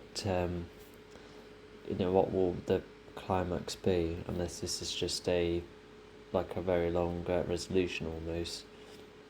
Could we be watching something with the longest ending?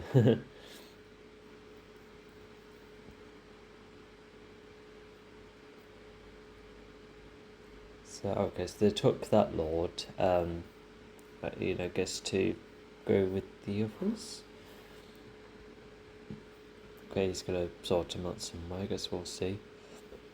Are they all gonna be woken up or something? Because Caspian has found them all, hasn't he? And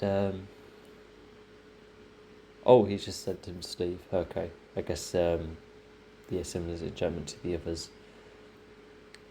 Also, just so you realise, so yeah, that last lord that encountered the mist, he was just acknowledged here, but in the trilogy version, once he got punched in the face and knocked out somewhat, he's never seen or acknowledged again. So he must be taken below deck and not attended to until much later.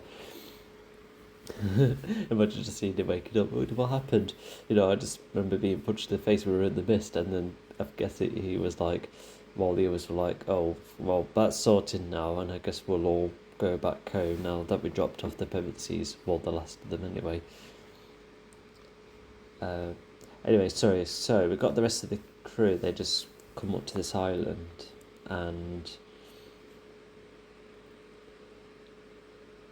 so I guess they're talking about route, the weather, what to eat. I guess just plan next steps, I suppose. Are they about to leave the island to get going? A mutiny? Oh no, it's not. Is that what it's going to come down to? Is this going to be the climax?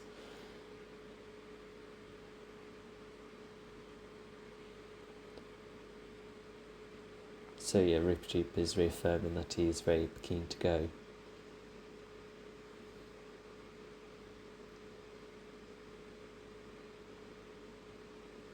Oh wow, he's that determined. Yeah, I quite like that line actually. If the ship sinks, I'll continue to swim. Well, that's what it's a rough, quoting roughly, I suppose you could say.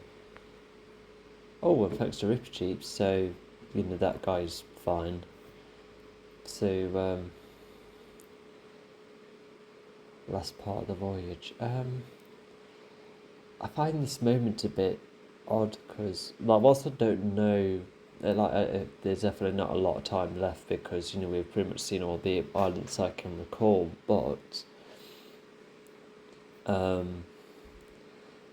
I guess it's almost like the last obstacle, to make sure everyone else is still on board for the last check. But maybe other than one or two obstacles, why the miniature mutiny and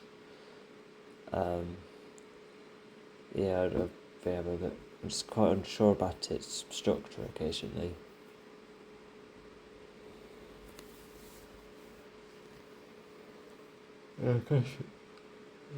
Caspian once again, did a good speech, and then off he goes. What's that guy doing? It's just going some water and splashing it on the ship floor.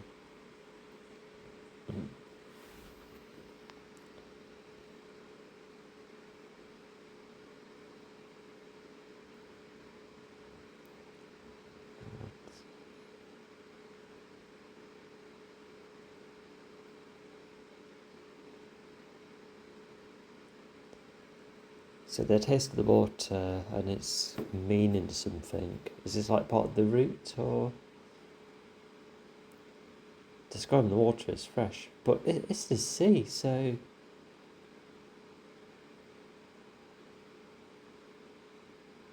Oh, okay, so they know that they're at the edge of the world because the taste of the water is fresher, as if they're going from the sea to the lake. Because I was about to say, if you do really hang on, does that mean in previous times. Imagine if they were doing like taste test of the water and then like, nope, still very salty, we still like the sea, we haven't made it to the edge yet. We could just imagine that happening. I kind of want to see that, but you know, can't have everything.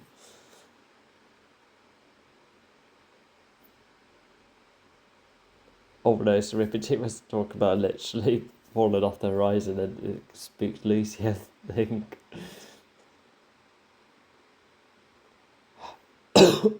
Sorry. Just did a bit of a breathe in. That was a nice shot. I really like photos where the sun like glistens over the water, and yeah, I really like photos like that. Even my phone, despite how basic it is, just capture that. Oh my gosh, I was literally thinking about the flowers in the water. So yeah, because I really like that visual in the trilogy version of the film. But yeah, they have it here too.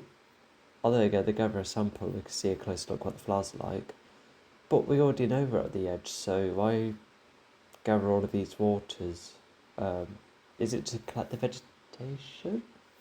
Why would they need the flowers though? It's like a souvenir, like Lucy's collecting them, but why?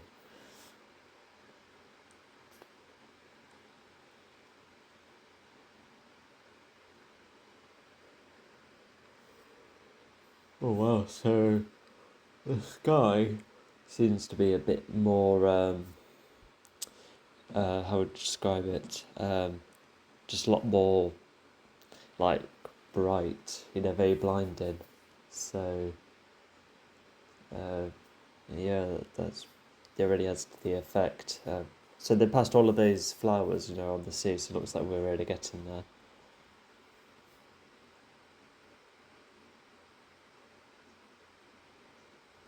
Choose a new king. Okay, so I think it's referring to the first lord they encountered.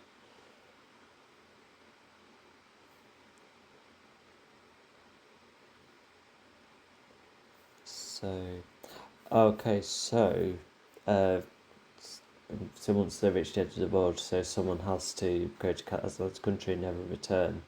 So Caspian's offering, but so is Rupcheap. Although we all know what happens, but assuming it'll be in line with the trilogy version, where although Caspian refused, in the trilogy version because he felt like he wasn't ready, etc. But yeah, Riptide was very yeah, Riptide was definitely all for it. Once the quest was finished.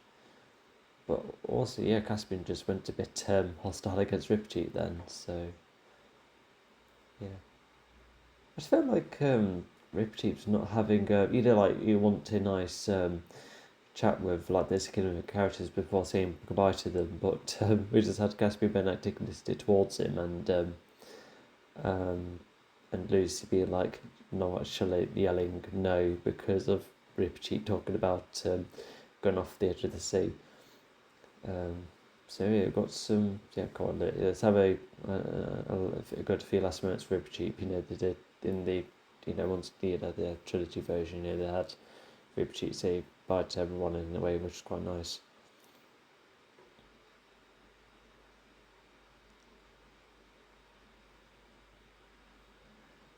But yeah, like Lucy helped clarify things with Caspian. Help see his perspective, and I think they are decided that Riptide is the one going ahead, and Caspian is going to stick around and remain as a king.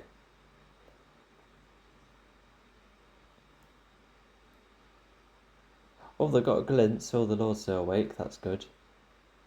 But also, oh, was that um, was that Caspian marrying the lady then? Uh, yeah, most likely. If that's what the books say. Okay, could there be like visions of the future then? Because Caspian is still on the either the boat or the rowing boat. To see some waving. Oh no, all of them are going ahead. So yeah, Caspian's staying on the ship. So, oh, I tell you what, I think it's still showcasing what's yet to happen. But this last time we see this version of Caspian. They look like they're a bit stuck to the shore. Although this is like the Liberty just chucked the sword and they tried to animate on top of it to make it look like the sword was sinking. But yeah, he just lobbed it. That's kind of funny. I'll tell you what. You know what that reminds me of? So I'm not sure if you played the Wii game version of Deathly Hallows, but a country. It's in the sky, and that's meant to be animated water going upwards. So yeah, with Liberty going up on his own boat. Yeah, there he goes, levitating. You ever get a nice moment with all of them? But yeah, there he is. There you go. Nice bye from everyone.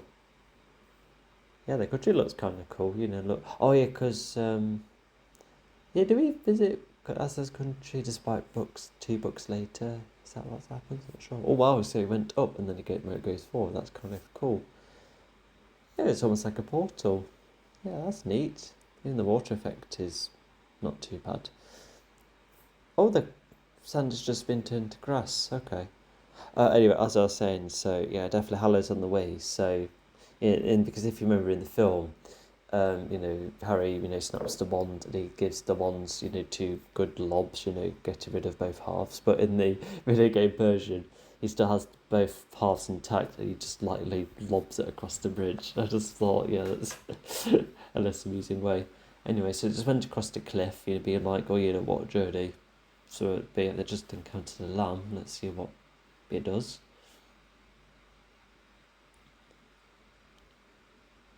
Oh, it was Aslan all along. Okay.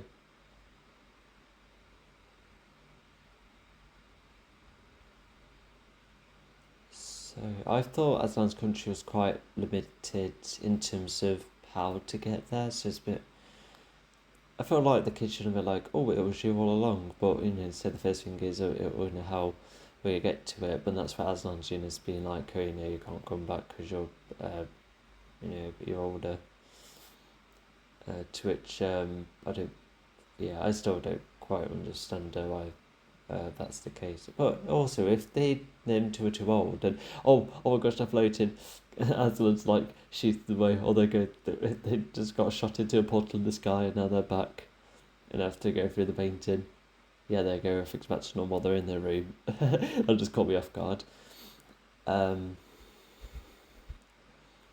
Yeah, Eustace must be like slightly younger, because does Eustace appear in like the final book, or is that Jill on her own? I'm not sure. Oh, there you go, that's it. That's it of that adaptation. Okay, so I guess starting bits and bobs. Yeah, the structure of this is, I guess, what as I've mentioned a couple of times, I think it's trying to go for an episodic structure with each island they visit. Because the 8-act structure, which I'm the more familiar with, and that what works for me with not only understanding other people's stories, but when I create my own stories too. But I did get because I felt like I was getting lost with whereabouts the story was, because once the mist stuff is done, I just felt I was like, oh well, there was that one more island I remember, but it just felt like it could have gone for an approach where it was like I said, it's like a different approach with the structure, but yeah, I think it could just be me being unfamiliar, and just admire the adventure as well. Also, after rewatching this, so the just managed to go back to the chapters and that the kids know how to swim. That's because it's just a detail after watching them. So yeah, I think it's just down to me being unfamiliar with the structure and approach, and therefore getting kind of lost a couple of times. But it's I guess it just works with with the the time per meter it's going for. And then Edmund, I remember thinking, he, other than let's see, that clash with Caspian by the Golden Water, Edmund doesn't really have any like other like significant moments. and he doesn't say much either. He's just around, which is like a real shame.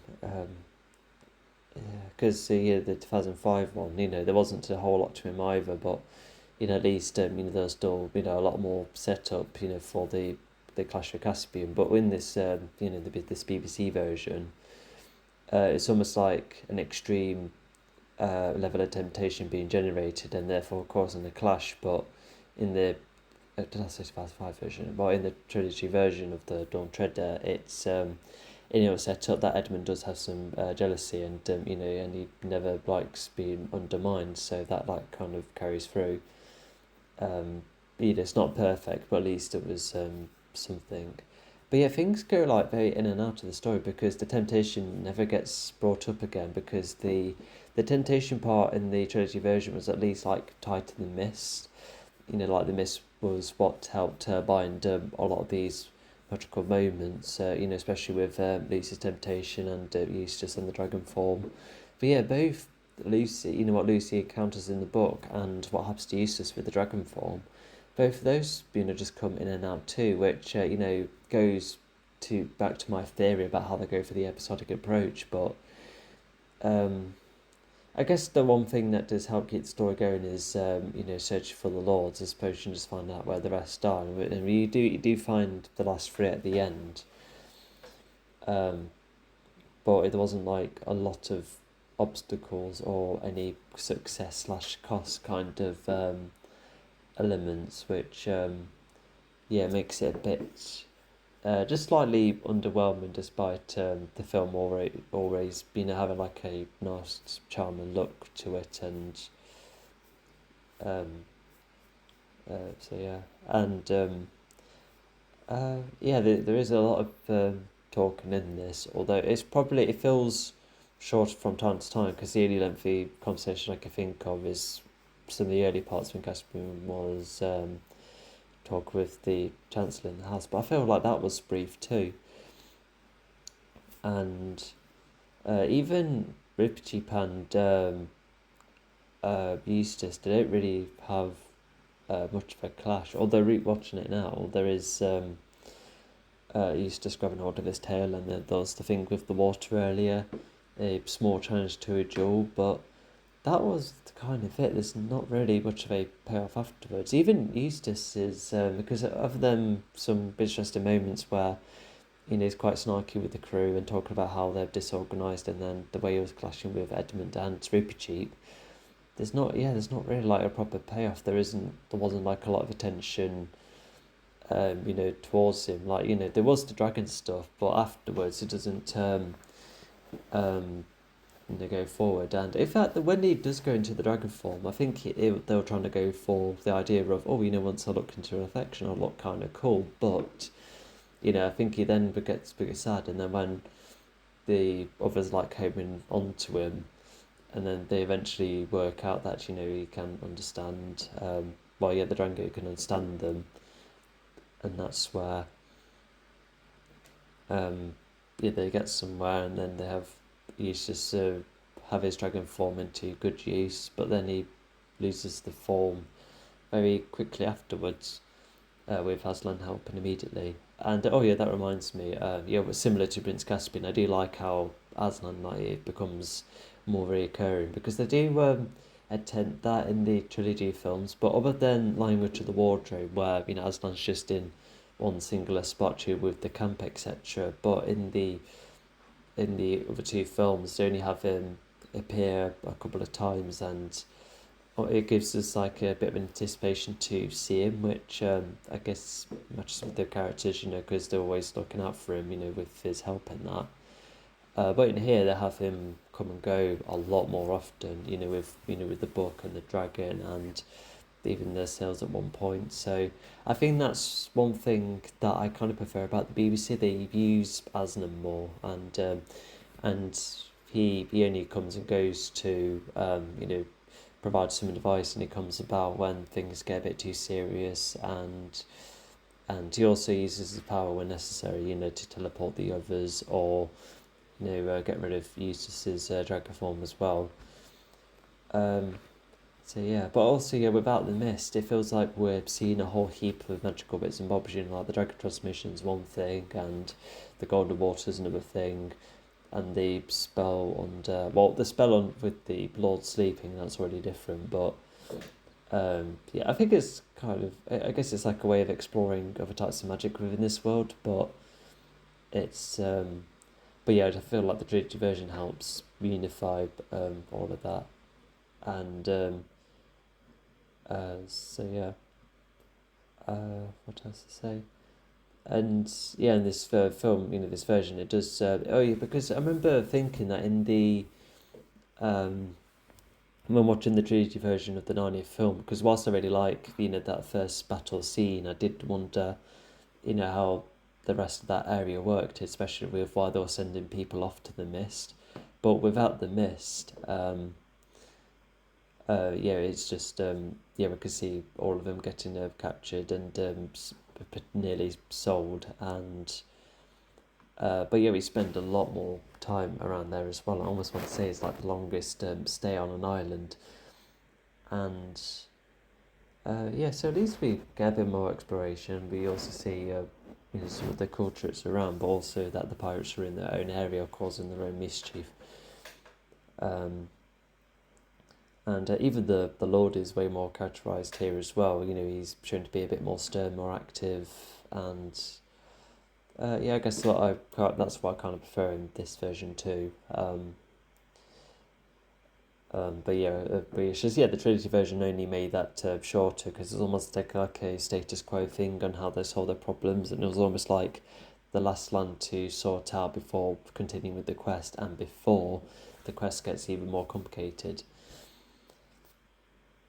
And what else is there? I like the on-set filmmaking. We visit a lot of cool places, and when looking back at the film locations, yeah, I think it's all across like the UK, maybe Wales or Scotland a couple of times. Yeah, I can see that happening, and they still do their best to present it like a very exotic set of areas, to which yeah, does it quite well enough with that.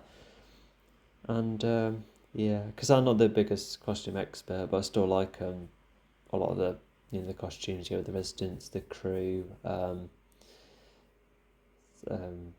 yeah, and also Ripchi was in here a lot more. I guess that was the case in the trilogy, but in here, yeah, it wasn't a lot of memorable moments with Ripchi in the Prince Caspian adaptation, but in here, we do see a lot more. He likes his adventure, and he's also like way more involved with some of the island visits because. Oh, hang on, I'm nearly sneezing. Hang on. Oh, there we go. Got rid of it well enough. Anyway, but yeah, Riptide is shown to be like way more involved. Like with the gold water, and yeah, a lot more involved with the island visits. Yeah, because yeah, I don't know why in the trilogy he was staying at the ship during the Magician's Island, etc. I guess it was just what help him watch it over the ship. But in here, yeah, he's with the main characters a lot more of the time. To which, yeah, it's kind of nice to have him around. It's helpful a couple of times, but I guess it made it harder to juggle the characters within all around the scenes because we have Edmund and Eustace barely saying anything.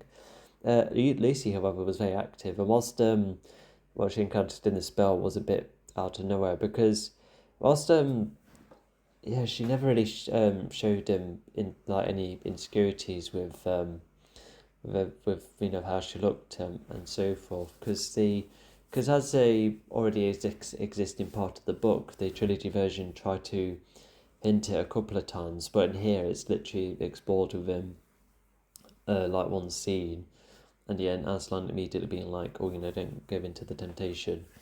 To which, yeah, there seems to be a common theme, isn't there? Because all of these stories, despite being quite different, they all cover things like temptation and royalty, and yeah, I'm not the biggest expert at grasping themes, but um, yeah, but did I say royalty as a theme? Well, if anything, it's how a power is used. Yeah, that's definitely explored. You know, you have Aslan be wise with his power, and the Marines took advantage of the Narnians, and even the Dawn Treader, you know, with being led by Caspian, who's a royal. You know, even they try and keep an eye on everything and try to solve problems, and they still give enough freedom to the first island, for instance, but whilst also just got like reducing the crime, but but the island is normal as it is, especially now it's a lot better. And in also seeing Caspian, be played by someone who's a lot older. But yeah, I like him as far as I can see. He does manage to carry over, that young version. He's also someone who's like far more experienced and be very good at leading. And other than the temptation scene, he's yeah, he managed to prevent a mutiny situation. That was no easy feat. And so yeah, I quite like that version of Caspian because in the trilogy version, there wasn't like an awful lot to Caspian other than, well, if anything, in the third film, he was less on edge and he had a bit more doubts about himself being a king and how his insecurities somewhat continue after the events. So yeah, there's a couple of hints there. But this BBC version does use him in his own ways. And oh yeah, really like the dragon suit and the design of the serpent, and the one-legged creatures. I'm not the biggest fan of them, because I just find them a tad over the top. But I suppose it's the exploration, and it kind of fits with the rest of the theme. And I think I kind of say the same with the trilogy version, but yeah. Although I feel like this version probably does better with really showing off a threat, especially with the footprints, and also showing that how weapons lose its invisibility once they're thrown. So I kind of like that detail. And yeah, the design of the ship looks kind of cool, especially with how it matches with like the illustrations I've seen from the book. And yeah, that the trilogy, the credits, so of how nicely drawn they were. I wish the other two films did that. But yeah, I really like the look of that credits. Yeah, what else is there? I'm just yeah, just gonna look through the chapter menu again to see what else is there.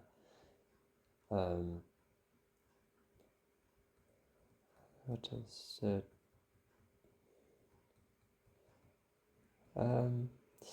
So yeah, because whilst not a lot of people are a fan of the third one, and I could probably see why in a couple of cases, but I was really surprised with how much I got out of it, during the latest rewatch, because Eustace's arc was like rather good, and it did showcase a lot of cool ideas and some cool visuals, a lot of moments that were very memorable as well, and but in here, like whilst it's cool as its own thing, but yeah, I think it's the I think it is because of the approach with the structure. It kind of makes it a bit slower in some cases, and I don't think I learned an awful lot about the characters. I think it is like maybe like more of a story, like more focused on the world and how they interact with it. But yeah, like unless it's me, there's not an awful lot I can pull from. So yeah, I think is that everything. I like the shots, and this film is also like more colourful. It's like a brighter colour palette as well. Yeah, because Prince Caspian is definitely like one of the dark stories. So a lot of mine both adaptations, the visuals were intended to be darker, and then in the following film the visuals are a lot lighter because it's a slightly better era of Narnia, but one that's an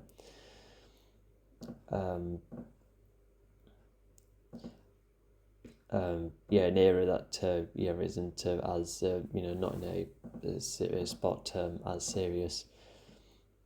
And I think looking back, I think I do prefer Lion with the Water than Prince Caspian, and then this. Yeah, I felt like I would be able to remember moments of those two a bit more. But yeah, because there's a good few moments I like, but yeah, I've heard it, yeah, not as much. And so yeah, I think that's all I can say about this one. Yeah, because um, yeah, some of the visual effects were kind of cool, and um, yeah, like with the way Riptide went up, to the country. Yeah, that was yeah, that I quite liked, and yeah, I'm yeah, really struggling to know what else to say, but yeah, it was definitely yeah, because I think yeah, the main intention of watching these is just seeing how it varies compared to the film versions, and also getting more familiar with how the books actually did it. So yeah, that's the primary intent. Yeah, I just feel like yeah, that part is satisfied, and yeah, they are like really still stories with a lot of creativity, and yeah, some pretty cool ideas from there and there. So yeah, I think I'll stop there, and yeah, I'll see you in the silver chair meditation. So yeah, I'm looking forward to that. So yeah, I'll see you next time.